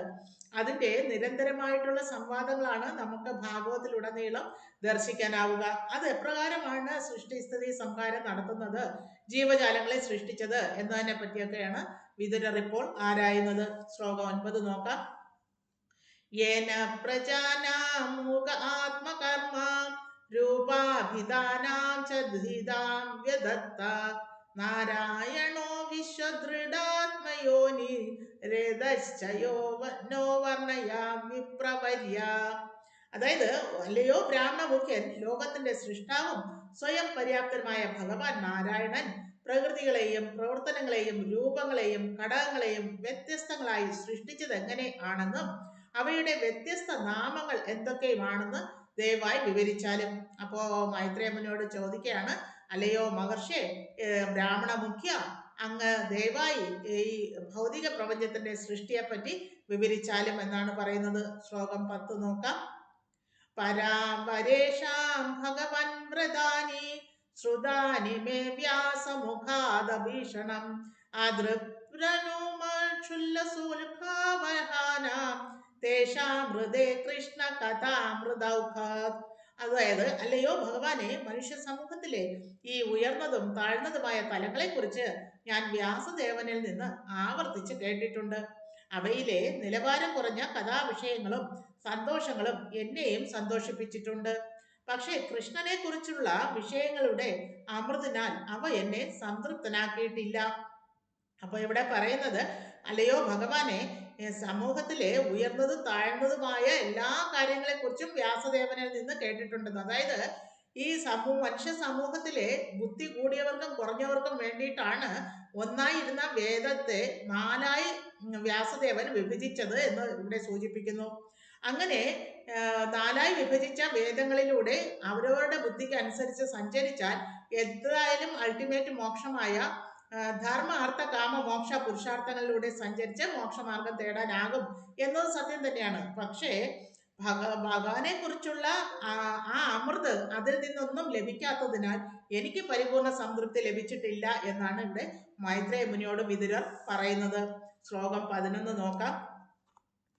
കാസ്തൃപ്തനുയാ തീർത്ഥപദോഭിധാനാ സത്രേഷു വാസുരേഭിരഡ്യമാനാത് യാ കർണനാടീം പുരുഷസ്യ യാദോ ഭവപ്രദാം ഗേഹരക്തീം ചിന്നതി. അതായത് മഹാമുനിമാരാലും ഭക്തന്മാരാലും ആരാണോ ആരാധിക്കപ്പെടുന്നത്, ആരുടെ പാദപത്മങ്ങളാണോ എല്ലാ തീർത്ഥസ്ഥലങ്ങളിലെയും മുഴുവൻ പുണ്യം ആവുന്നത്, ആ ഭഗവാനെ കുറിച്ച് മതിയായ ശ്രവിക്കാതെ മനുഷ്യ സമൂഹത്തിലെ ഏതൊരുവനാണ് സംതൃപ്തനാകാൻ സാധിക്കുക? അദ്ദേഹത്തിന്റെ വിഷയങ്ങൾ കർമ്മദ്വാരങ്ങളിൽ പതിഞ്ഞാൽ ഒരുവന്റെ കുടുംബ സ്നേഹത്തിന്റെ ബന്ധനം താനേ ഛേദിക്കപ്പെടും. അപ്പോൾ ഭൗതികമായിട്ടുള്ള എല്ലാ കാര്യങ്ങളിൽ നിന്നും വിടുതൽ നേടണമെങ്കിൽ ഭഗവാന്റെ അതീന്ദ്രിയമായിട്ടുള്ള ലീല നാമ രൂപ ഗുണലീലകളെ പറ്റി ശ്രമിക്കണം എന്നാണ് ഇവിടെ സൂചിപ്പിക്കുന്നത്. ശ്ലോകം 12 നോക്കാം. മുനിർവിവക്ഷുർ ഭഗവത് ഗുണാനാം സഖാപിതേ ഭാരതമാക കൃഷ്ണ യസ്മിൻ നൃണാം ഗ്രാമ്യ സുഖാനുവാദൈർ മതിർഗൃഹീതാനുകരേ ഹരേ കഥാനാം. അതായത് താങ്കളുടെ സുഹൃത്ത് കൃഷ്ണദ്വൈപായന വ്യാസ മഹാമുനി അദ്ദേഹത്തിന്റെ മഹത് ഗ്രന്ഥമായ മഹാഭാരതത്തിൽ ഭഗവാന്റെ അതീന്ദ്രിയ ഗുണങ്ങൾ നേരത്തെ തന്നെ വർണ്ണിച്ചിട്ടുണ്ട്. പക്ഷെ അതിലെ മുഴുവൻ ആശയവും ഭൗതിക വിഷയങ്ങൾ ശ്രവിക്കാൻ ആസക്തിയുള്ള ഭൂരിപക്ഷം ജനങ്ങളുടെയും ശ്രദ്ധ കൃഷ്ണ കഥയിലേക്ക് അല്ലെങ്കിൽ ഭഗവത്ഗീതയിലേക്ക് തിരിച്ചുവിടാനുള്ളതാണ് എന്നും എനിക്കറിയാം. അപ്പൊ ഇവിടെ പറയുന്നത് മഹാഭാരത കഥകൾക്കിടയിൽ ഭീഷ്മപർവത്തിനിടയിലാണ് ഭഗവത്ഗീത പ്രതിഷ്ഠിച്ചിരിക്കുന്നത്. ഭഗവത്ഗീത ഭഗവാനാൽ വാണി, ഭഗവാനാൽ സംവാദം ഉണ്ടായതാണ്, അല്ലെങ്കിൽ സംസാരിച്ച കാര്യങ്ങളാണ്, ഭഗവാനാൽ സംസാരിക്കപ്പെട്ട കാര്യങ്ങളാണ്, അല്ലെങ്കിൽ തത്വജ്ഞാനം പറഞ്ഞു തരികയാണ് അർജുനനിലൂടെ. അത് സാധാരണ ജനങ്ങളിലേക്ക് എത്താൻ വളരെ എളുപ്പമാണ്. പക്ഷേ ആ അതീന്ദ്രിയതയുടെ ലീലകളെ പറ്റി അധികമൊന്നും അവിടെ വർണ്ണിച്ചു കണ്ടില്ലല്ലോ. ഭഗവാൻ പറയുന്നുണ്ട് തത്വജ്ഞാനം. ആ തത്വജ്ഞാനം മനസ്സിലാക്കണമെങ്കിൽ ഭഗവാന്റെ അതീന്ദ്രിയ അവസ്ഥയെ പറ്റി മനസ്സിലാക്കാതെ നിർവാഹമില്ല എന്നാണ് ഇവിടെ സൂചിപ്പിക്കുന്നത്. അപ്പോൾ ശ്ലോകം 13 നോക്കാം. സാശ്രദ്ദാനസ്യ വിവർദ്ധമാന വിരക്തി മന്യത്ര കരോതി പുംസ ഹരേ പദാനോ സ്മൃതിർവതസ്യ സമസ്ത ദുഃഖാത്യയാമാശു ദത്തേ. അതായത് അത്തരം വിഷയങ്ങൾ, കൃഷ്ണ കഥ നിരന്തരം ശ്രവിക്കുവാൻ ആകാംക്ഷയുള്ളവരുടെ മറ്റെല്ലാ വിഷയങ്ങളിലുമുള്ള വിരക്തി ക്രമാനുഗതമായി വർദ്ധിച്ചു വരും. അത്തരം നിരന്തര കൃഷ്ണ സ്മരണയിലൂടെ അതീന്ദ്രിയ ആനന്ദം പ്രാപ്തമാക്കിയ ഒരുവന്റെ എല്ലാ ദുഃഖങ്ങളും പെട്ടെന്ന് കീഴടക്കപ്പെടും. അപ്പോൾ ഭഗവാനെ പറ്റി ശ്രവിക്കുന്ന മാത്രയിൽ തന്നെ നമ്മൾ ഭൗതിക ക്ലേശങ്ങളിൽ നിന്ന് വിടുതൽ നേടും. ക്രമേണ നമ്മൾ പരിപൂർണമായിട്ടും ഈ ഭൗതിക ലോകത്തിൽ നിന്ന് വിമുക്തി നേടും എന്ന് തന്നെയാണ് ഇവിടെ സൂചിപ്പിക്കുന്നത്. ശ്ലോകം 14 നോക്കാം. താൻ ശോച്യാനവതോ വിന്നു ശോചേ ഹരേ കഥായാം വിമുഖാനഖേന ക്ഷിണോതി ദേവോ നിമിഷസ്തു യേഷ വായുർ വൃഥാവാദഗതി സ്മൃതീനാം. അതായത് അല്ലയോ മുനിശ്രേഷ്ഠ, സ്വന്തം പാപപൂർണങ്ങളായ കർമ്മങ്ങൾ മൂലം അതീന്ദ്രിയ വിഷയങ്ങളെ വിമുഖരാവുകയും തദ്വാര മഹാഭാരത അതായത് ഭഗവത്ഗീതയുടെ ലക്ഷ്യത്തെക്കുറിച്ച് അജ്ഞരാവുകയും ചെയ്യുന്ന വ്യക്തികളുടെ കാര്യം പരിതാപത്താൽ പരിതാപകരമാണ്. തത്വശാസ്ത്രപരമായ ഊഹാപോഹങ്ങൾക്കും ജീവിതത്തിന്റെ ആത്യന്തിക ലക്ഷ്യത്തെക്കുറിച്ചുള്ള ആശയ ചർച്ചകൾക്കും വൈവിധ്യമാർന്ന തുടർച്ചയായ ആഘോഷ തിമിർപ്പുകൾക്കും മറ്റുമായി ശാശ്വതമായ കാലത്താൽ അവരുടെ ആയുസ്സിന്റെ ദൈർഘ്യം എങ്ങനെയൊക്കെയാണ് പാഴാക്കപ്പെടുന്നതെന്ന് കണ്ടറിയുന്ന ഞാനും അവരുടെ പേരിൽ സഹതപിക്കുന്നു. അപ്പോൾ ഇവിടെ പറഞ്ഞു വരുന്നത്, വേദങ്ങളിലൂടെ പോയാൽ തീർച്ചയായിട്ടും കർമ്മികൾ, ജ്ഞാനികൾ, യോഗികളായി മാറാൻ സാധിക്കും. പക്ഷെ അവർക്കൊന്നും മോക്ഷാർത്ഥമായിട്ട് ഈ ഭൗതിക ലോകം വിട്ടു പോകാൻ സാധിക്കില്ല. അതായത് കർമ്മികൾക്ക് സ്വർഗലോക പ്രാപ്തി നേടാം. എന്നാലും ക്ഷീണേ പുണ്യ മർത്യലോകം വിശന്തി. പുണ്യഫലങ്ങൾ ക്ഷയിക്കുമ്പോൾ വീണ്ടും മർത്യലോകത്ത് വന്ന് ജന്മമെടുക്കണം. അങ്ങനെ ജനിച്ചും മരിച്ചും ഈ ഭൗതിക ലോകത്ത് തന്നെ കിടക്കും. അത് കഴിഞ്ഞ് കർമ്മകാണ്ഡോ കഴിഞ്ഞ് ജ്ഞാനകാണ്ഡോ താണ്ടുന്ന ജ്ഞാനികൾക്ക് പരമാത്മ ബ്രഹ്മൻ റിയലൈസേഷൻ ലഭിക്കുമെങ്കിലും അവരും ബ്രഹ്മത്തിൽ സായുജ്യം അടയാനാണ് ആഗ്രഹിക്കുന്നത്. സായുജ്യം അടഞ്ഞാലും അവർക്കും വീണ്ടും അവരുടെ പുണ്യങ്ങൾ ക്ഷയിച്ചു കഴിയുമ്പോൾ മർത്യലോകത്ത് വരേണ്ടി വരും. അതുപോലെ തന്നെ യോഗികൾക്ക്, അഷ്ടാംഗ യോഗ പ്രാക്ടീസ് ചെയ്യുന്ന യോഗ യോഗികൾക്ക് തീർച്ചയായിട്ടും സമാധി പൊസിഷനിൽ എത്തുമ്പോൾ പരമാത്മ റിയലൈസേഷൻ കിട്ടുമെങ്കിലും അവർക്കും ഹയർ പ്ലാനറ്ററി സിസ്റ്റത്തിലേക്ക് മോക്ഷാർത്ഥമായി എത്തിച്ചേരാൻ സാധിച്ചാലും ഈ ഭൗതിക ലോകത്ത് തന്നെ കിടക്കും. വീണ്ടും ജനിച്ചും മരിച്ചും ആവർത്തന ചക്രത്തിൽ പെട്ടുവിഴലും. എന്നാൽ ഇങ്ങനെയുള്ളവരോട് സഹതാപമുണ്ട് എന്നാണ് വിതുരർ പറയുന്നത്. കാരണം ആ ജീവാത്മാക്കൾക്കൊന്നും എന്നേക്കുമായിട്ട് ഈ ഭൗതിക ലോകം വിട്ട് അതീന്ദ്രിയധാമത്തിലേക്ക് പ്രവേശിക്കാൻ സാധിക്കില്ല. ആ കാര്യത്തിൽ എങ്ങനെയാണ് അങ്ങനെ അതീന്ദ്രിയ ലോകത്തേക്ക് പ്രവേശിക്കാൻ സാധിക്കുക എന്നതിന്റെ അന്വേഷണമാണ് ഇവിടെ നടന്നു വരുന്നത്. ശ്ലോകം 15 നോക്കാം. തദസ്യ കൗഷാരവ ശർമ്മധാതുർ ഹരേ കഥാമേവ കഥാനുസാരം ഉദ്ധൃത്യ പുഷ്പേഭ്യ വിവാർത്ത ബന്ധോ ശിവായ കീർത്തയാ തീർത്ഥകീർത്തേ. അതായത് ഇവിടെ പറയുന്നത്, അല്ലയോ മൈത്രേയ മുനി, ഓ ദുഃഖിതരുടെ മിത്രമേ, ലോകത്തിലെ മുഴുവൻ മനുഷ്യർക്ക് നന്മ ചെയ്യാൻ ഭഗവത് മഹത്വത്തിന് മാത്രമേ സാധിക്കൂ. ആകയാൽ തേനീച്ചകൾ പൂക്കളിൽ നിന്ന് തേൻ ശേഖരിക്കുന്നത് പോലെ ദയവായി വിഷയങ്ങളുടെ സത്ത വിവരിക്കൂ, ഭഗവത് വിഷയങ്ങളുടെ കാര്യങ്ങൾ പറഞ്ഞു തരൂ എന്നാണ് ഇവിടെ ചോദിക്കുന്നത്. ശ്ലോകം 16 നോക്കാം. സാ വിശ്വജന്മസ്ഥിതി സംയമാർത്തേ കൃതാവതാര പ്രഗൃഹീത ശക്തി ചകാര കർമാണിതി പുരുഷാണി യാനീശ്വര കീർത്തയാതാനി മഹ്യം. അതായത് ഭൗതിക സൃഷ്ടിയുടെ സാക്ഷാത്കാരത്തിനും പരിപാലനത്തിനും വേണ്ടി എല്ലാ ശക്തികളോടെയും സജ്ജീകരണങ്ങളോടെയും അവതാരങ്ങൾ സ്വീകരിച്ച പരമനേതാവിന്റെ പരമദിവ്യോത്തമ പുരുഷന്റെ ആമാനുഷികങ്ങളായ അതീന്ദ്രിയ പ്രവർത്തനങ്ങൾ ദയവായി കീർത്തനം ചെയ്താലും. അപ്പൊ വീണ്ടും ചോദിക്കാണ്. ശ്ലോകം 17 നോക്കാം. ശ്രീ ശുക ഉവാച സായേവം ഭഗവാൻ പൃഷ്ട ക്ഷത്രാക്ഷൗകാര കൗഷാര വിർമുനി പുംസാം നിശ്രേയസ്വാർത്ഥേന തമാഹ ബഹുമാനയൻ. അതായത് ശുകദേവ ഗോസ്വാമി പറയാണ്, മൈത്രേയ മഹാമുനി വിതുരനെ വളരെ ശ്രേഷ്ഠമായി ആദരിച്ച ശേഷം അദ്ദേഹത്തിന്റെ അഭ്യർത്ഥനയ്ക്ക് മറുപടിയായി മുഴുവൻ മാനവന്റെയും മഹത്തായ ക്ഷേമത്തിന് വേണ്ടി പറഞ്ഞു തുടങ്ങി. അപ്പോൾ ഇവിടെ ശ്രീ ശുകദേവ ഗോസ്വാമി പരീക്ഷിത് മഹാരാജാവിനോട് പറയാണ്, സകല മാനവരാശിയുടെയും നന്മയ്ക്കായിട്ട് ശ്രീ മൈത്രേയ മുനി വിതുരർക്ക് പറഞ്ഞു കൊടുക്കുന്നത് എന്താണെന്ന് ശ്രമിച്ചാലും എന്നാണ് സൂചന. ശ്ലോകം 18 നോക്കാം. നമുക്ക് കേട്ട് നോക്കാം മൈത്രേയ മുനി എന്താ പറഞ്ഞതെന്ന്. മൈത്രേയ ഉവാച സാധു പൃഷ്ടം ത്വയാ സാധോ ലോകാൻ സ്വധാനുഗൃഹ്ണത കീർത്തിം വിതന്നതാ ലോകേ ആത്മനോ അദോക്ഷജാത്മന. അതായത് ശ്രീ മൈത്രേയൻ പറഞ്ഞു, അല്ലയോ വിതുര, എല്ലാ മഹത്വവും താങ്കൾക്കാണ്. എല്ലാ നന്മകളുടെയും മഹത്വത്തിനായാണ് താങ്കൾ എന്നോട് ചോദിച്ചത്. അങ്ങനെ താങ്കൾ ലോകത്തോടും എന്നോടും ദയ പ്രകടിപ്പിച്ചു. താങ്കളുടെ മനസ്സ് സദാ അതീന്ദ്രിയതയിൽ മുഴുകിയിരിക്കുന്നതിലാണ് അതിന് സാധിച്ചത്. അപ്പോ മൈത്രേയ മുനി വിതുരരെ ഗ്ലോറിഫൈ ചെയ്യുന്നതാണ് ഈ ശ്ലോകത്തിലൂടെ കാണുന്നത്. അല്ലയോ വിതുര, താങ്കൾ തീർച്ചയായിട്ടും വളരെ അത്യുന്നതമായിട്ടുള്ള അതീന്ദ്രിയതയിൽ മുഴുകിയിരിക്കുന്ന ആളാണ്. അതുകൊണ്ടാണ് സാധാരണ ജനങ്ങളുടെ നന്മയ്ക്കായിട്ട് താങ്കൾ ഇപ്രകാരം ചോദിച്ചതെന്ന് പറയുന്നു. ശ്ലോകം 19 നോക്കാം. ചിത്രം ീക്ഷത്തർബാധരായണാവീര്യജേ ഗൃഹീതോ അനന്യഭാവേന തത്വയാ ഹരീരേശ്വര. അല്ലയോ വിതുര, വ്യാസദേവന്റെ ശുക്ലത്തിൽ നിന്ന് ജനിച്ചവനാകയാൽ താങ്കൾ ചിന്തയിൽ വ്യതിചലനമില്ലാതെ ഭഗവാനെ അംഗീകരിക്കുന്നതിൽ അതിശയോക്തിയൊന്നുമില്ല. അപ്പോ വിതുരരുടെ പിതൃസ്ഥാനത്ത് നിൽക്കുന്നത് വ്യാസദേവനാണ് എന്ന് വീണ്ടും ഇവിടെ പറയുന്നു. അതായത് നമുക്ക് എല്ലാവർക്കും അറിയാം, ധൃതരാഷ്ട്രം പാണ്ഡുവിന്റെയും വിതുരന്റെയും അച്ഛൻ വ്യാസദേവനാണെന്ന്. മഹാഭാരത കഥകൾ ശന്തനു മഹാരാജാവിൽ നിന്നും തുടങ്ങുന്ന കഥകൾ ശ്രവിച്ചവർക്ക് ഈ ജന്മരഹസ്യവും വെളിപ്പെട്ട് കിട്ടുന്നതാണ്. അങ്ങനെ വ്യാസദേവന്റെ പുത്രനായ വിതുരന് എല്ലാ കാര്യങ്ങളും അറിയാം എന്നിരിക്കലും ഈ അതീന്ദ്രിയ ജ്ഞാനത്തെ പറ്റി അറിയാൻ അത്യുത്സുകനായിരിക്കുന്നതിന്റെ കാരണം ഇവിടെ വ്യാസദേവന്റെ പുത്രനായതുകൊണ്ടാണ് എന്ന് എടുത്തു പറയുന്നു. ശ്ലോകം 20 നോക്കാം. മാഠവ്യശാപാത് ഭഗവാൻ പ്രജാ സംയനോ യമ ഭ്രാതുക്ഷേത്രേ ഭുജിയാക്ഷ്യായം ജാതസ്യ സത്യവതീ സുതാത്.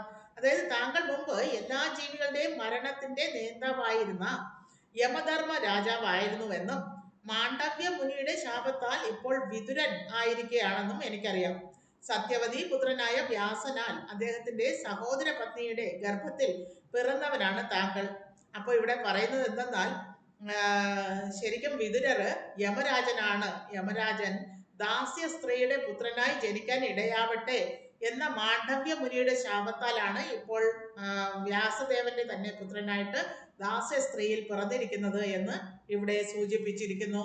ശ്ലോകം 21 നോക്കാം. ഈ കഥകളൊക്കെ മഹാഭാരത കഥകളിലൂടെ നിങ്ങൾക്ക് മനസ്സിലാക്കാവുന്നതാണ്.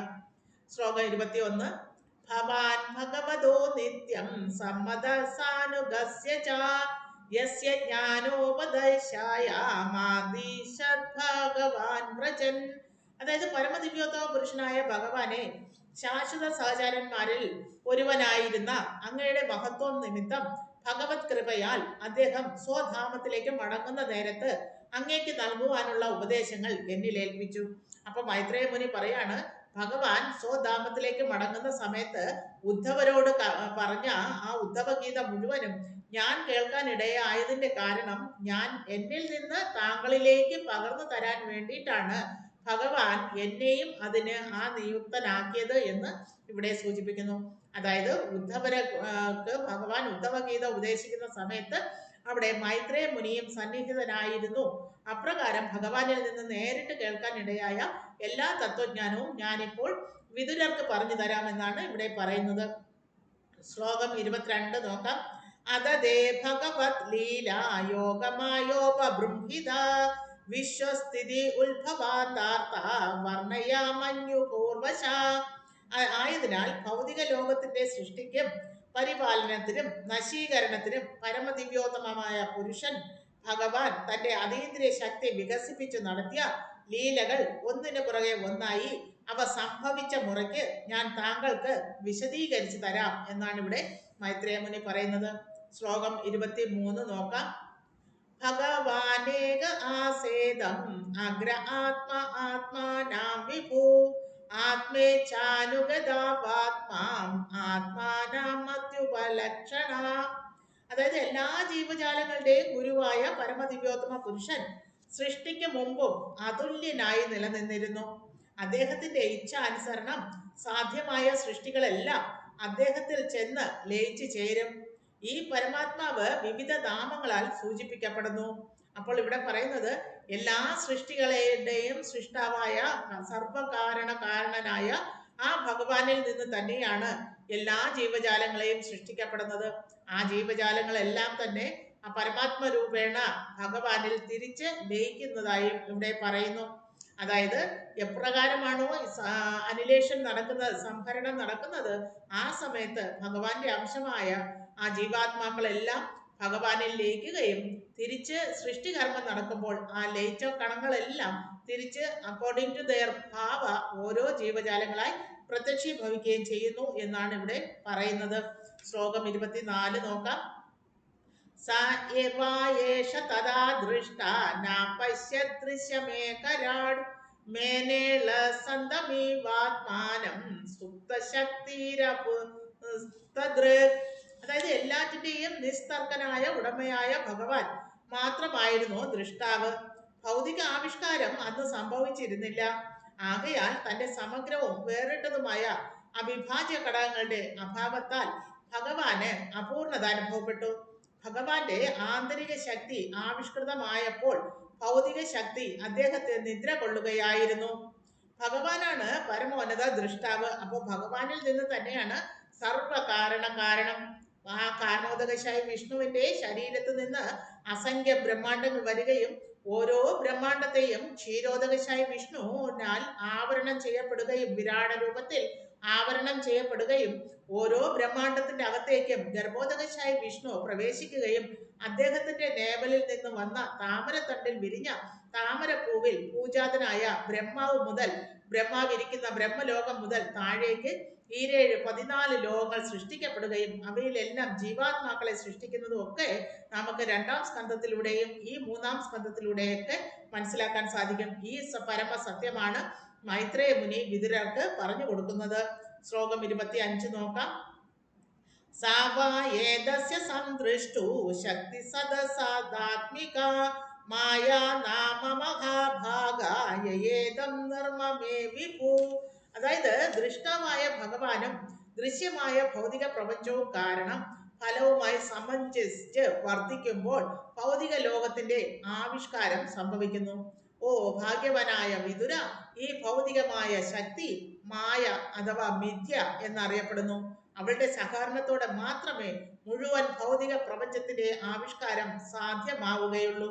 അപ്പൊ ഇവിടെ പറയുന്നത് ഈ ഭഗവാൻ കാരണോദകശായി വിഷ്ണുവിന്റെ ഒരു നോട്ടത്തിലൂടെ പ്രധാന അജിറ്റേറ്റഡ് ആയി മഹത്തത്വമായി മാറുകയും ആ മഹത്വത്വത്തിൽ ത്രീ മോഡ്സ് ഓഫ് മെറ്റീരിയൽ നേച്ചറായ സത്വഗുണ, രജോ ഗുണ, തമോ ഗുണ എന്നിവ പ്രത്യക്ഷീഭവിക്കുകയും അവയുടെ സങ്കലനപരമായിട്ട് 24 ഘടകങ്ങൾ സൃഷ്ടിക്കപ്പെടുകയും ഈ 24 ഘടകങ്ങൾ വച്ചിട്ട് സർവ്വ ജീവജാലങ്ങളെയും സൃഷ്ടിക്കുന്ന ആ സമഗ്ര സൃഷ്ടിയെ പറ്റിയാണ് ഇവിടെ സൂചിപ്പിക്കുന്നത്. ശ്ലോകം 26 നോക്കാം. കാലാവൃത്യാതുമായാം ഗുണമയ്യാമദോക്ഷജ പുരുഷേണം ആത്മഭൂതേന വീര്യമാദത്ത വീര്യവാൻ. അപ്പൊ ഇവിടെ പറയുന്നത് പരമോന്നതനായ ഭഗവാന്റെ അതീന്ദ്രിയ തലത്തിലുള്ള വിസ്തരണത്തിന്റെ ഘടകമായ പുരുഷ അവതാരം ഭൗതിക പ്രകൃതിയുടെ ത്രിഗുണങ്ങളെ ഗർഭധാരണം ചെയ്യുകയും തുടർന്ന് ശാശ്വതമായ കാലത്തിന്റെ സ്വാധീനത്താൽ ജീവികൾ ആവിർഭവിക്കുകയും ചെയ്തു. അപ്പോൾ ഇവിടെ പറയുന്നത് വിസ്തരണത്തിന്റെ ഘടകമായ പുരുഷാവതാരം എന്ന് പറയുന്നു. വിസ്തരണത്തെ പറ്റി ജസ്റ്റ് നമുക്കൊന്ന് മനസ്സിലാക്കാം.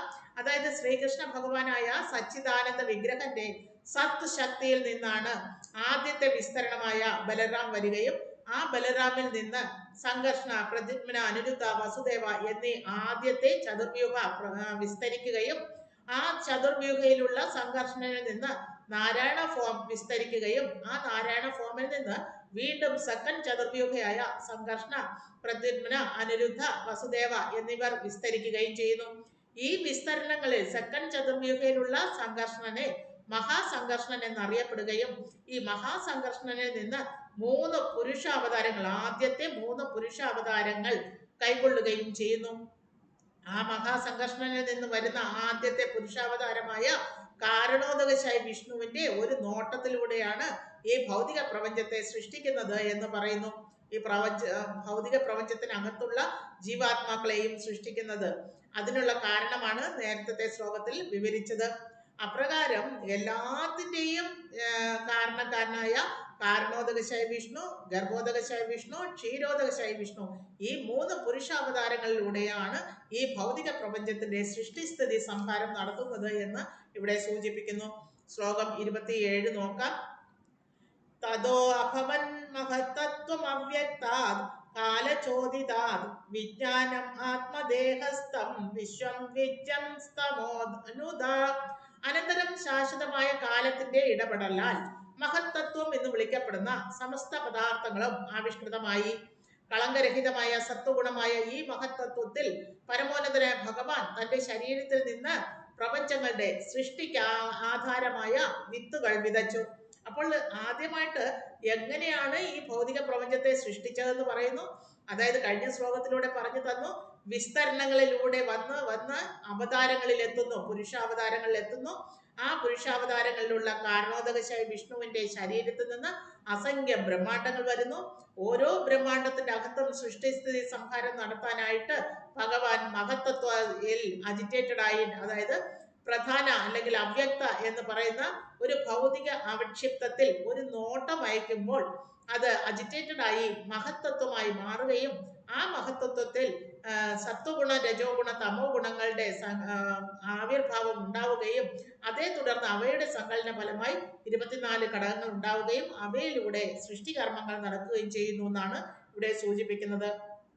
ശ്ലോകം 28 നോക്കാം. സോപ്യം ശഗുണകാലാത്മാ ഭഗവത് ദൃഷ്ടി ഗോചര ആത്മാനം വ്യകരോധാത്മാ വിശ്വാസ്യാസ്യശിക്ഷയാ. അതായത് അതിനുശേഷം മഹത്തത്വം ഭാവി ജീവികളുടെ സംഭരണി എന്ന പോലെ സ്വയം വിഭിന്നമാക്കപ്പെട്ട് അനേകം വ്യത്യസ്ത രൂപങ്ങൾ ആർജിച്ചു.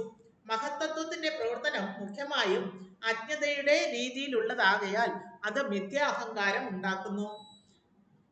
അത് സൃഷ്ടി തത്വങ്ങളുടെയും അവയ്ക്ക് ഫലവത്താകാൻ അനിവാര്യമായ കാലത്തിന്റെയും പൂർണ്ണ അവബോധമുള്ള പരമദിവ്യോത്തമ പുരുഷന്റെ ഒരു സമഗ്ര വിസ്തരണമാണ്.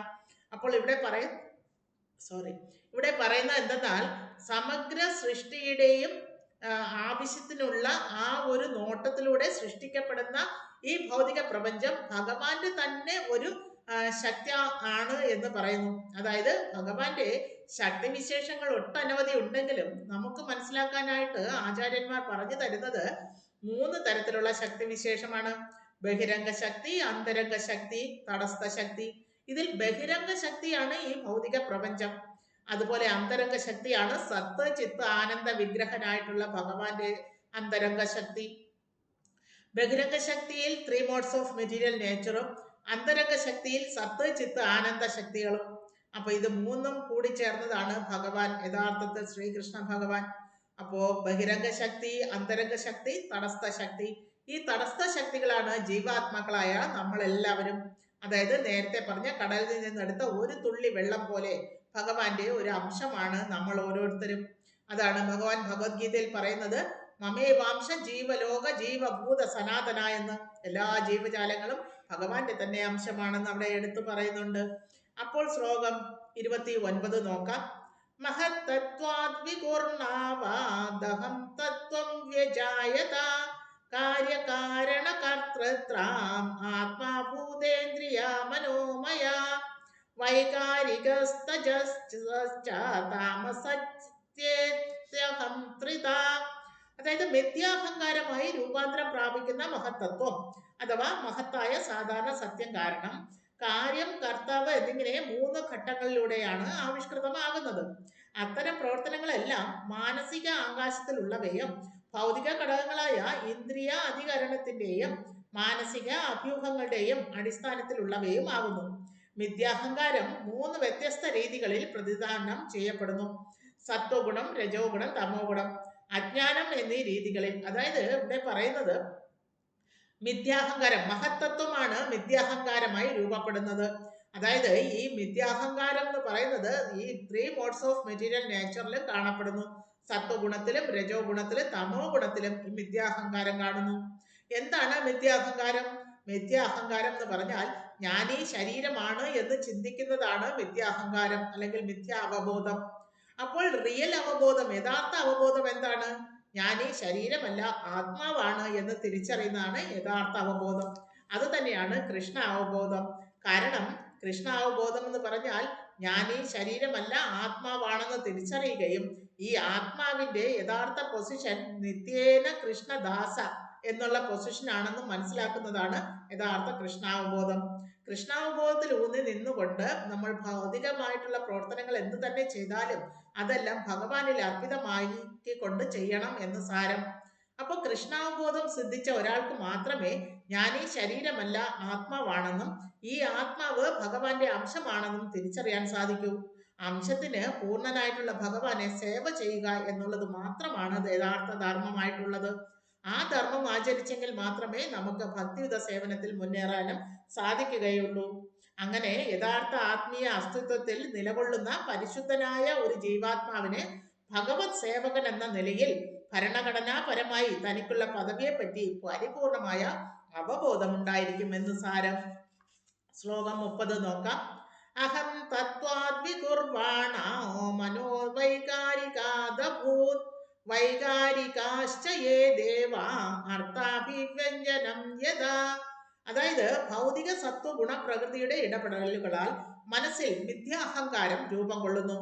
പ്രാതിഭാസികമായ ഈ വിശ്വത്തിന്റെ നേതാക്കളായ സകല ദേവന്മാരും ഇതേ തത്വത്തിന്റെ മിഥ്യാഹങ്കാരത്തിന്റെയും സത്വഗുണ പ്രകൃതിയുടെയും ഇടപെടലിന്റെ ഉൽപ്പന്നങ്ങളാണ്. അപ്പൊ ഈ ഭൗതിക പ്രപഞ്ചത്തിൽ ദേവീ ദേവന്മാരെയൊക്കെ സൃഷ്ടിക്കുന്നത് ഈ സത്വഗുണം രജോ ഗുണം തമോ ഗുണത്തിന്റെ അടിസ്ഥാനത്തിലാണെന്ന് ഇവിടെ പറയുന്നു. അതിന്റെ ഏറ്റക്കുറച്ചിലുകൾ അനുസരിച്ചിട്ടാണ് ഓരോരുത്തർക്ക് ഹയർ പൊസിഷൻ ആണോ ലോവർ പൊസിഷൻ ആണോ എന്ന് തീരുമാനമാകുന്നത്. ഭാവാർത്ഥത്തിൽ പറയുന്നു, ഭൗതിക പ്രകൃതിയുടെ ത്രിഗുണ സമ്പ്രദായങ്ങളും മിഥ്യാഹങ്കാരവും തമ്മിലുള്ള ഇടപെടലുകളിൽ നിന്നാണ് കേവലം പ്രതിഭാസം മാത്രമായ ഈ ലോകത്തിലെ സകല പദാർത്ഥങ്ങളും ഉത്ഭവിക്കുന്നത് എന്നും പറയുന്നു. ശ്ലോകം 31 നോക്കാം.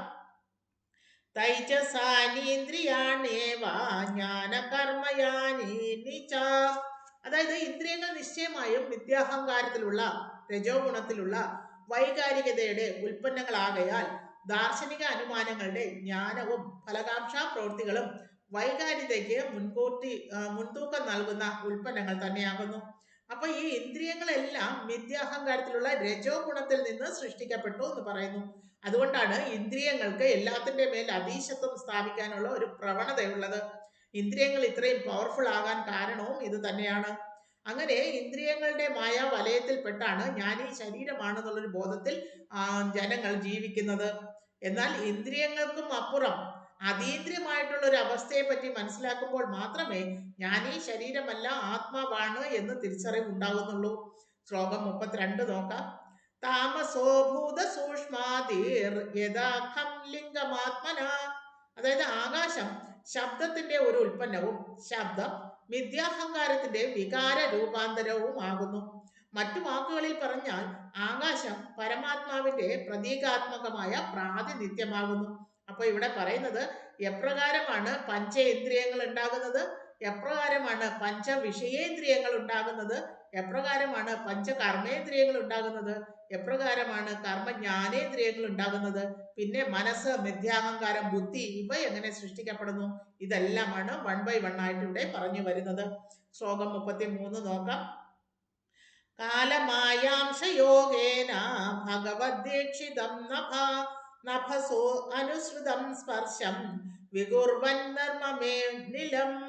അതായത് അതിനുശേഷം പരമദിവ്യോത്തമ പുരുഷൻ ശാശ്വതമായ കാലവും ഭൗതിക ഊർജവും ഭാഗികമായി ഇടകലർന്നു കിടന്ന ആകാശത്തിന്മേൽ കടാക്ഷിക്കുകയും സ്പർശേന്ദ്രിയം വികസിതമാവുകയും അതോടെ വായു ഉൽപ്പാദിപ്പിക്കപ്പെടുകയും ചെയ്തു. അപ്പോൾ ഓരോ വിഷയേന്ദ്രിയങ്ങൾ എപ്രകാരം സൃഷ്ടിക്കപ്പെടുന്നു എന്ന് ഓരോ ശ്ലോകത്തിലൂടെ നമുക്ക് മനസ്സിലാക്കാൻ സാധിക്കും. ശ്ലോകം 34 നോക്കാം. അനിലോ അഭിവികുർവാണോ നഭസോരൂപലാന്വിത സസർജാരൂപ തന്മാത്രം ജ്യോതിർലോകസ്യ ലോചനം. അതായത് തദനന്തരം പരമോന്നത ശക്തിയുള്ള വായു ആകാശവുമായി ഇടപെട്ട് ഇന്ദ്രിയ അവബോധം ഉൽപ്പാദിപ്പിക്കുകയും രൂപം പരിണമിച്ച് വൈദ്യുതി അഥവാ ലോകത്തെ ദർശിക്കുവാനുള്ള പ്രകാശം ഉണ്ടാവുകയും ചെയ്യുന്നു. ശ്ലോകം 35 നോക്കാം. അനിലേനാന്യുതം ജ്യോതിർ വികൂർവപരവീക്ഷിതം ആദത്താംഭോരസമയം കാലമായാംശയോഗത. അതായത് വായുവിലേക്ക് പ്രകാശത്തെ പ്രവേശിപ്പിച്ച് അതിന്മേൽ ഭഗവാൻ കടാക്ഷിച്ച സമയത്ത് ശാശ്വതമായ കാലത്തിന്റെയും ഭൗതിക ഊർജത്തിന്റെയും ഒരു മിശ്രിതം ഉണ്ടാവുകയും അതിൽ ജലവും രുചിയും സൃഷ്ടിക്കപ്പെടുകയും ചെയ്തു. അപ്പൊ ഇവിടെ വായുവിൽ നിന്ന് ആകാശത്തിൽ നിന്ന് വായു ഉണ്ടാകുന്നു, വായുവിൽ നിന്ന് പ്രകാശം ഉണ്ടാകുന്നു, പ്രകാശത്തിൽ നിന്ന് കാലമുണ്ടാകുന്നു, കാലത്തിൽ നിന്ന് ജലവും രുചിയും എല്ലാം ഉണ്ടാകുന്നു എന്നുള്ളതാണ് ഇവിടെ 1 by 1 ആയിട്ട് പറയുന്നത്. ശരിക്കും പറഞ്ഞാല് ഇതില് സാങ്ക്യ ഫിലോസഫി 3-ാം സ്കന്ധത്തിൽ പറയുന്ന കപിലദേവിന്റെ സാങ്ക്യ ഫിലോസഫിയുടെ 24 ഘടകങ്ങളെ പറ്റിയാണ് 1 by 1 ആയിട്ട് ഇവിടെ വിശദീകരിച്ച് വരുന്നത്. ശ്ലോകം 36 നോക്കാം. ജ്യോതിഷാംഭോ അനുസംസൃഷ്ടം വികൂർവത് ബ്രഹ്മവീക്ഷിതം മഹീം ഗന്ധഗുണാമാധാത് കാലമായാംശയോഗത. അതിനുശേഷം വൈദ്യുതിയിൽ നിന്ന് ഉൽപ്പാദിപ്പിക്കപ്പെട്ട ജലത്തിന്മേൽ പരമദിവ്യോത്തമ പുരുഷന്റെ ദൃഷ്ടികൾ പതിയവേ ശാശ്വതമായ കാലത്തിന്റെയും ഭൗതിക ശക്തിയുടെയും ഒരു മിശ്രിതമുണ്ടായി. അത് പരിണാമം പ്രാപിച്ച് ഭൂമിയിലേക്ക് വന്ന് ഭൂമിയിലെ പ്രഥമ ഗുണമായ ഗന്ധം ഉണ്ടായി. അപ്പോൾ ഭൂമിയുടെ ഗന്ധം ഉണ്ടായത് എങ്ങനെയെന്നാണ് ഇവിടെ പറഞ്ഞത്. ശ്ലോകം 37 നോക്കാം. ഭൂതാനാം നഭ ആദീനാം യദ്യത് ഭവ്യാവരാവരം തേഷാം പരാനുസംസർഗാത് യഥാ സംഖ്യം ഗുണാൻ വിദു. ഓ മാന്യനായ വിദുര, ആകാശത്തിൽ നിന്ന് ആരംഭിച്ച് ഭൂമി വരെയുള്ള സകല ഭൗതിക ഘടകങ്ങളും ഉയർന്നതും താഴ്ന്നതുമായ എല്ലാ ഗുണങ്ങളും യഥാവിധി നിലനിൽക്കുന്നത് പരമദിവ്യോത്തമ പുരുഷന്റെ കടാക്ഷത്താൽ മാത്രമാകുന്നു. ഹരിബോൽ ഹരേ കൃഷ്ണ. ഈ 24 ഘടകങ്ങളും എങ്ങനെ ഉണ്ടായി എന്ന് വിശദമായി ഓരോരോ സെപ്പറേറ്റ് വീഡിയോകളിലൂടെ ഞാൻ മുമ്പേ തന്നെ വിവരിച്ചു കഴിഞ്ഞു. അത് പ്ലേ ലിസ്റ്റിൽ പോയിട്ട് 3-ാം സ്കന്ധത്തെ എൻ്റെ വീഡിയോകൾ എടുത്തു കഴിഞ്ഞാൽ നിങ്ങൾക്ക് വിശദമായി മനസ്സിലാക്കാൻ സാധിക്കും. ഇവിടെ സമ്മറി ആയിട്ട് പറയുന്നതിനാൽ വളരെ കുറച്ച് ഡീറ്റെയിൽസേ തരാൻ നിർവാഹമുള്ളൂ. ശ്ലോകം 38 നോക്കാം. ഏതേ ദേവാ കലാ വിഷ്ണോ കാലമായാംശലിംഗിന നാനാത്വാത് സ്വക്രിയാനീശ പ്രോചു പ്രാജ്ഞലയോ വിഭൂ. അതായത് മുകളിൽ സൂചിപ്പിച്ച ഭൗതിക ഘടകങ്ങളുടെ നിയന്ത്രിതാക്കളായ ദേവന്മാരെല്ലാം ഭഗവാൻ വിഷ്ണുവിനാൽ നിയോഗിതരായ അദ്ദേഹത്തിന്റെ തന്നെ വിഭിന്ന വിസ്തരണങ്ങളാണ്. ശാശ്വതമായ കാലത്താലും ഭൗതിക ഊർജത്താലും രൂപം പ്രാപിച്ച അവരെല്ലാം അദ്ദേഹത്തിന്റെ അവിഭാജ്യ ഘടകങ്ങളാണ്. ഭൗതിക ലോകത്തെ വിവിധ കാര്യങ്ങൾക്ക് ചുമതലപ്പെടുത്തപ്പെട്ട അവർ തങ്ങളുടെ കർത്തവ്യങ്ങൾ നിർവഹിക്കാനാവാതെ താഴെ പറയും പോലെ പ്രലോഭനീയങ്ങളായ പ്രാർത്ഥനകൾ ഭഗവാന് സമർപ്പിച്ചു. അപ്പോൾ ഇവിടെ പറയുന്നത് ഭഗവാന്റെ എല്ലാ സൃഷ്ടിക്കും ആവശ്യമായ ഘടകങ്ങളും സൃഷ്ടിക്കപ്പെടുകയും അവസാനം ആ സൃഷ്ടിക്കപ്പെട്ട ഘടകങ്ങൾ ഉപയോഗിച്ച് പല പല ജീവജാലങ്ങളെ സൃഷ്ടിക്കപ്പെടുകയും അവയെല്ലാം ഭഗവാന്റെ ദാസന്മാരാണ് അല്ലെങ്കിൽ ഭക്തന്മാരാണ് എന്നുള്ള ഭാവത്തിൽ ഭഗവാനെ സേവ ചെയ്യുകയും ആവശ്യമാണ് എന്നുള്ളതാണ് ഇവിടെ സൂചിപ്പിക്കുന്നത്. ശ്ലോകം 39 നോക്കാം. ദേവ ഊചു നമാമതേ ദേവപദാരവിന്ദം പ്രപന്നതാപോപമാദപത്രം യന്മൂലകേതായതയോളജ്ജസരോർ സംസാര ദുഃഖം ബഹിരുക്ഷത പന്തി.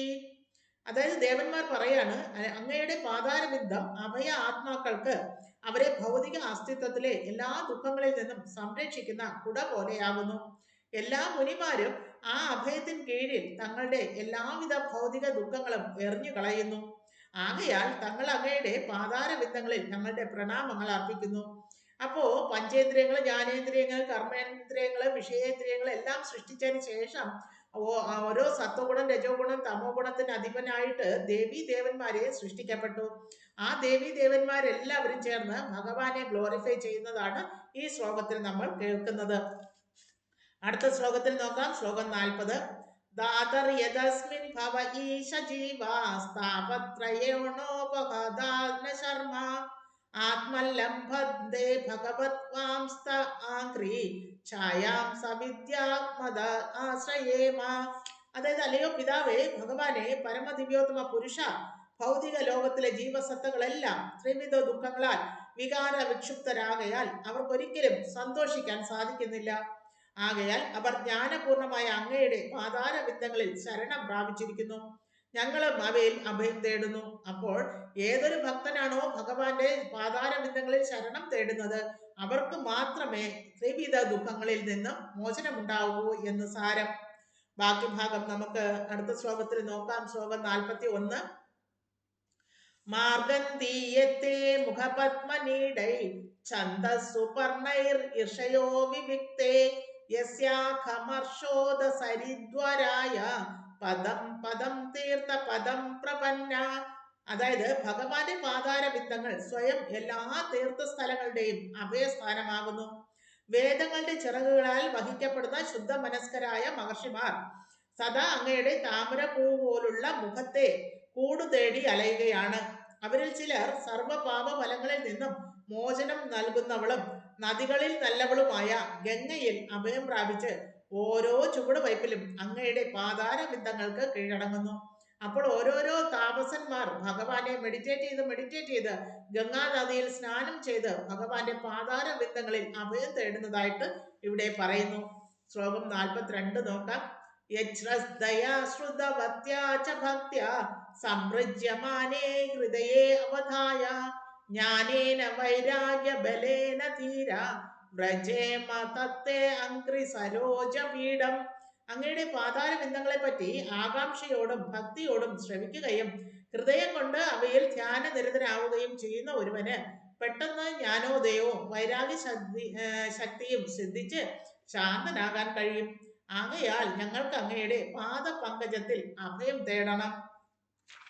അടുത്തത് ശ്ലോകം 43 നോക്കാം.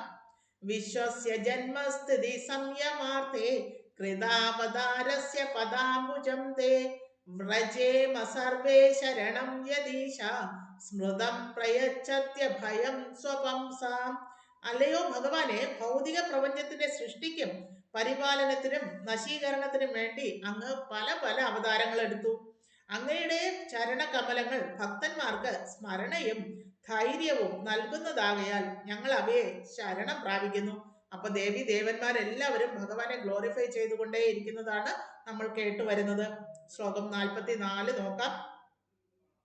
യൽസ്യാനുബന്ധേ സതി ദേഹഗേഹേ മമാഹമിത്യൂഢരുദുരാഗ്രഹാണാം പുംസാം സുദൂരം വസതോളപി പുര്യാം ഭജേമ തത്തേ ഭഗവാൻ പദാബ്ജം. അല്ലയോ ഭഗവാനെ, ഞാൻ എന്നും എന്റേതും എന്നുള്ള വിചാരങ്ങളിൽ മുഴുകി ഈ താൽക്കാലിക ശരീരത്തെയും ബന്ധുക്കളെയും കുറിച്ചുള്ള അനാവശ്യമായ ആകാംക്ഷകളുടെയും ആഗ്രഹങ്ങളുടെയും കുരുക്കുകളിൽ അകപ്പെട്ടുഴലുന്നവർക്ക് അങ്ങയുടെ പാദാംബുജങ്ങൾ അവരുടെ ശരീരങ്ങളിൽ തന്നെ ഉണ്ടെങ്കിലും അവയെ ദർശിക്കുവാൻ കഴിയുകയില്ല.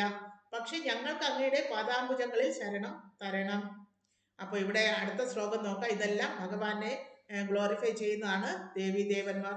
45-ാമത്തെ ശ്ലോകത്തിൽ പറയുന്നു, താൻ വൈഹി സത്വാദിഭിർരക്ഷിഭിർയേ പരാഹൃതാന്തർമനസ പരേശ അധോ ന പശ്യന്തുരുഗായ നൂനം ഏതേ പദന്യാസ വിലാസലക്ഷ്മ്യ. അല്ലയോ പരമദിവ്യോത്തമ പുരുഷനായ ഭഗവാനെ, തെറ്റുകൾ ചെയ്യുന്നവരുടെ അന്ധകരണം ഭൗതിക പ്രവർത്തനങ്ങളാൽ ബാധിതമാകയാൽ അവയ്ക്ക് അങ്ങയുടെ പാതാരബിന്ദങ്ങൾ ദർശിക്കുവാൻ കഴിയുകയില്ല. പക്ഷെ അങ്ങയുടെ കർമ്മങ്ങളുടെ അതീന്ദ്രിയ ആനന്ദം മാത്രം ലക്ഷ്യമാക്കുന്ന പരിശുദ്ധ ഭക്തന്മാർക്ക് അവയുടെ ദർശനം സാധ്യമാകും തന്നെ. അപ്പൊ ഇവിടെ എല്ലാം ഭഗവാനെ ഗ്ലോറിഫൈ ചെയ്യുന്നതാണ് ദേവി ദേവന്മാർ. ശ്ലോകം 46 നോക്കാം. പാനേന തേ ദേവ കഥാസുതായ പ്രവൃത്ത ഭക്ത്യാ വിശദാംശയായേ വൈരാഗ്യസാരം പ്രതിലഭ്യ ബോധം യഥാച സാന്യീര കുണ്ടധിഷ്ണം. അല്ലയോ ഭഗവാനെ, ഗൗരവബുദ്ധികളായ ആളുകൾ അങ്ങയുടെ വിഷയങ്ങളുടെ അമൃത് പാനം ചെയ്യുക കൊണ്ട് മാത്രം ഭക്തിയുത സേവനത്തിൽ ഉണർവ് നേടി ആത്മത്യാഗത്തിന്റെയും ജ്ഞാനത്തിന്റെയും പൂർണ്ണ സാരം ഗ്രഹിച്ച് ആത്മീയ ആകാശത്തിലെ വൈകുണ്ഠ ലോകം പ്രാപിക്കുന്നു. എപ്രകാരമാണ് സാധാരണ ജനങ്ങൾക്ക് ഭഗവാന്റെ ഭക്തിയുത സേവനത്തിൽ ഏർപ്പെട്ടുകൊണ്ട് ആത്മീയ ലോകം അല്ലെങ്കിൽ വൈകുണ്ഠ ലോകം അല്ലെങ്കിൽ ഭഗവാന്റെ ധാമം അവിടെ പ്രവേശിക്കുവാൻ മോക്ഷാർത്ഥമായിട്ട് എത്തിച്ചേരാൻ സാധിക്കുന്നത് എന്നതാണ് ഇവിടെ ഗ്ലോറിഫൈ ചെയ്യുന്നത്. ശ്ലോകം 47 നോക്കാം. തഥാ പരേ ചാമാത്മസമാധിയോഗ ബലേന ജിത്വാ പ്രകൃതിം ബലിഷ്ഠാം ത്വാം ഏവ ധീരാ പുരുഷം വിശന്തി തേഷാം ശ്രമസ്യാനതു സേവയാതേ. അങ്ങനെ ശക്തിയും അറിവും കൊണ്ട് പ്രകൃതിയുടെ ഗുണരീതികളെ തരണം ചെയ്ത് അതീന്ദ്രിയമായ ആത്മസാക്ഷാത്കാരത്തിന്റെ തലത്തിലെത്തി ശാന്തരായ മറ്റുള്ളവരും അങ്ങയിൽ പ്രവേശിക്കുന്നു. പക്ഷെ അവർക്ക് അതിന് വളരെ കഠിനാധ്വാനം ചെയ്യേണ്ടി വരുന്നു. അതേ സ്ഥാനത്ത് ലളിതമായ ഭക്തിയുത സേവനങ്ങളിൽ ഏർപ്പെടുന്നതിനാൽ ഭക്തന്മാർക്ക് അത്രയും ക്ലേശം അനുഭവപ്പെടുന്നില്ല. അപ്പൊ ഇവിടെ പറയുന്നത്, വേദങ്ങളിലൂടെ സഞ്ചരിക്കുന്ന ഒരാൾക്ക് അതികഠിനമായ കർമ്മകാണ്ഡോ താണ്ടി ജ്ഞാനകാണ്ഡോ താണ്ടി ഉപാസന കാണ്ഡോ താണ്ടി അവസാനം സമാധി പൊസിഷനിൽ എത്തിയാലും ഭഗവാന്റെ ആ അതീന്ദ്രിയ ധാമത്തിൽ എത്താനുള്ള വഴി കാണുന്നില്ല. എന്നാൽ ഭാഗവത ധർമ്മം അനുസരിച്ച് ഭാഗവതത്തിലൂടെ ഭക്തിയുത സേവനം മനസ്സിലാക്കി അതിലൂടെ മുന്നേറുന്ന ഒരു ഭക്തന് വളരെ ഈസി ആയിട്ട് അതീന്ദ്രിയധാമം പോകാൻ സാധിക്കും എന്നാണ് ഇവിടെ സൂചിപ്പിക്കുന്നത്. ശ്ലോകം 48 നോക്കാം. തത്തേ വയം ലോക സൃഷ്ടിയാദ്യ ത്വയാനുസൃഷ്ടാസ്ത്രിഭിരാത്മഭീസ്മ സർവേ വിയുക്ത സ്വവിഹാരതന്ത്രം നാശക്നുമസ്തത് പ്രതിഹർത്തവേതേ. അതായത്, അല്ലയോ യഥാർത്ഥ പുരുഷ, ഞങ്ങൾ പക്ഷേ അങ്ങയുടേത് മാത്രമാകുന്നു. ഞങ്ങളെല്ലാം അങ്ങയുടെ സൃഷ്ടികളാണെങ്കിലും പ്രകൃതിയുടെ ത്രിഗുണങ്ങളാൽ സ്വാധീനിക്കപ്പെട്ട് ഒന്നിനു പിറകെ ഒന്നായാണ് ജനിച്ചത്. ഇക്കാരണത്താൽ പ്രവൃത്തികളിൽ ഞങ്ങൾ വേർതിരിക്കപ്പെട്ടു. അതിനാൽ സൃഷ്ടിക്ക് ശേഷം അങ്ങയുടെ അതീന്ദ്രിയ ആനന്ദത്തിൽ ഞങ്ങൾക്ക് യോജിച്ച് പ്രവർത്തിക്കുവാൻ സാധിക്കുന്നില്ല. അപ്പൊ ദേവി ദേവന്മാർക്ക് അവരുടെ അവസ്ഥയെ പറ്റി ഇപ്പോൾ ബോധ്യമുണ്ട്. അവർ പറയാണ്, ഭഗവാനിൽ നിന്ന് വേർപെട്ട് വന്ന അതേ ഗുണത്തിലുള്ള അതീന്ദ്രിയ ശക്തികളാണ് നമ്മളെങ്കിലും നമ്മൾ ഈ ഭൗതിക പ്രപഞ്ചത്തിന്റെ ത്രിഗുണങ്ങളാൽ ബന്ധിക്കപ്പെട്ടതിനാൽ പലതരത്തിലുള്ള കർമ്മ ബന്ധങ്ങളിൽ പെട്ടുപോകുന്നു. അപ്രകാരം വേർപെടുത്തപ്പെട്ട നമ്മൾ ഓരോരുത്തരും ഭഗവാന്റെ അതീന്ദ്രിയ ആനന്ദത്തിൽ നമുക്ക് യോജിക്കാനോ അല്ലെങ്കിൽ ചേരാനോ സാധിക്കുന്നില്ല എന്നും ഇവിടെ സൂചിപ്പിക്കുന്നു. ശ്ലോകം 49 നോക്കാം. യാവത് ബലീം തേജഹരാമകാലേ യഥാ വയം ചാനമദാമയത്ര ചാന്നമദാമയത്ര യദോഭയേഷാം ത ഇമേ ഹി ലോക ബലീം ഹരന്തോ അന്നമദ്യ അനുഗ. അതായത്, അല്ലയോ ജനിച്ചിട്ടില്ലാത്തവനെ, അങ്ങയെ സന്തോഷിപ്പിക്കുന്ന എല്ലാ ഭക്ഷ്യധാന്യങ്ങളും ഉപഭോഗ വസ്തുക്കളും അങ്ങേക്ക് സമർപ്പിക്കേണ്ടവ വഴിയും രീതിയും സംബന്ധിച്ച് ദയവായി ഞങ്ങൾക്ക് ഉണർത്തിച്ചു തന്നാലും. അങ്ങനെയായാൽ ഞങ്ങൾക്കും ലോകത്തിലെ മറ്റെല്ലാ ജീവസത്തകൾക്കും കുഴപ്പങ്ങൾ കൂടാതെ സ്വയം പരിപാലിക്കുവാനും അങ്ങേയറ്റം ഞങ്ങൾക്കും വേണ്ട എല്ലാ ആവശ്യങ്ങളും അനായാസം നേടാനും സാധിക്കും. അപ്പോൾ പറയാണ്, എപ്രകാരമാണ് ഭഗവാനെ അഭയം തേടേണ്ടത്, എപ്രകാരമാണ് ഭഗവാന് ഭക്തിയുത സേവനം ചെയ്യേണ്ടത്, എപ്രകാരമാണ് ഭഗവാന് നൈവേദ്യങ്ങൾ അർപ്പിക്കേണ്ടത്, എങ്ങനെയാണ് സമർപ്പിക്കേണ്ടത്, എന്തൊക്കെ മന്ത്രങ്ങളാണ് ചൊല്ലേണ്ടത്, അതെല്ലാം പറഞ്ഞു തരാനാണ് ഇവിടെ ദേവന്മാർ അപേക്ഷിക്കുന്നത്. ശ്ലോകം 50 നോക്കാം. ത്വം ന സുരമാണനസി സാന്വയാനാം കൂടസ്ഥ ആദ്യ പുരുഷ പുരാണ ത്വം ദേവശക്ത്യാം ഗുണകർമ്മയോനൗ രേതസ്തജ്വായാം കവിമാതർഥേളച. അതായത് ദേവന്മാരുടെ യഥാർത്ഥ സ്ഥാപക വ്യക്തിയും അവരുടെ സ്ഥാനനിർണയങ്ങളുടെ ഉത്തരവുമായ അങ്ങ് ഭഗവാൻ ഏറ്റവും പുരാതനനും മാറ്റമില്ലാത്തവനുമാകുന്നു. അല്ലയോ ഭഗവാൻ, അങ്ങേക്ക് ഉത്ഭവ സ്ഥാനമോ മേലധികാരിയോ ഇല്ല തന്നെ. മുഴുവൻ ജീവസത്തകളുടെയും ശുക്ലത്താൽ ഭൗതിക ശക്തിയെ ഗർഭം ധരിച്ചെങ്കിലും അങ്ങ് ജനിച്ചിട്ടില്ലാത്തവനാണ്. അപ്പോൾ ഇവിടെ പറയുന്നത് തീർച്ചയായിട്ടും ഗർഭോദകശായ വിഷ്ണുവിന്റെ നേവലിലൂടെ വന്ന താമരത്തണ്ടിനുള്ളിലൂടെ ജീവാത്മാക്കൾ എല്ലാം കണങ്ങളായിട്ട് ബ്രഹ്മാവിന്റെ മുന്നിൽ പ്രത്യക്ഷീഭവിക്കുകയും ബ്രഹ്മാവ് 24 ഘടകങ്ങളാൽ അതിനെ ആവരണം ചെയ്ത് ഓരോ ജീവാത്മാക്കളായിട്ട് വിടുകയും ചെയ്യുന്നു. ഇങ്ങനെ ബ്രഹ്മാവ് ചെയ്യുന്ന സൃഷ്ടിയെയാണ് വിസർഗ സൃഷ്ടി അഥവാ സെക്കൻഡറി ക്രിയേഷൻ എന്ന് പറയുന്നത്. ശ്ലോകം 51 നോക്കാം. തതോ വയം സത്പ്രമുഖായ ദർത്തേ ബഹുവിമാത്മൻ കരവാമ കിം തേ ത്വം ന സ്വചക്ഷു പരിദേഹി ശക്ത്യ ദേവക്രിയാർത്തേ യദനുഗ്രഹാണാം. അതായത് അല്ലയോ പരമാത്മാവേ, മഹത്തത്വത്തിന്റെ അഥവാ സമ്പൂർണ്ണ ഭൗതിക ശക്തിയുടെ തുടക്കത്തിലേ സൃഷ്ടിക്കപ്പെട്ട ഞങ്ങൾക്ക് എങ്ങനെയാണ് പ്രവർത്തിക്കേണ്ടതെന്ന് അങ്ങയുടെ കാരുണ്യ നിർദ്ദേശങ്ങൾ ദയവായി നൽകിയാലും. സൃഷ്ടിയുടെ വിഭിന്ന വിഭാഗങ്ങളിൽ അങ്ങേക്ക് വേണ്ടി സേവനം ചെയ്യുന്നതിന് കാരുണ്യമുണ്ടായി അങ്ങയുടെ സമ്പൂർണ്ണ ജ്ഞാനവും ശക്തിയും ദാനം ചെയ്താലും. അപ്പോൾ അങ്ങനെ പറയുന്നത് ഭഗവാന്റെ സൃഷ്ടിക്കപ്പെട്ട ഘടകങ്ങളാൽ നമ്മളെല്ലാം സൃഷ്ടിക്കപ്പെട്ടു.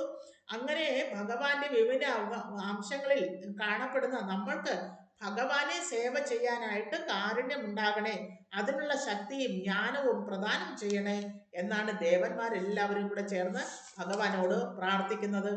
ഈ പ്രാർത്ഥനകൾ വിതുരർ മൈത്രേയ മുനിയിൽ നിന്നും ശ്രവിക്കുന്നതാണ് നമ്മൾ കേട്ടുകൊണ്ടേ വരുന്നത്. ബാക്കി ഭാഗം നമുക്ക് അടുത്ത ക്ലാസ്സിൽ കാണാം.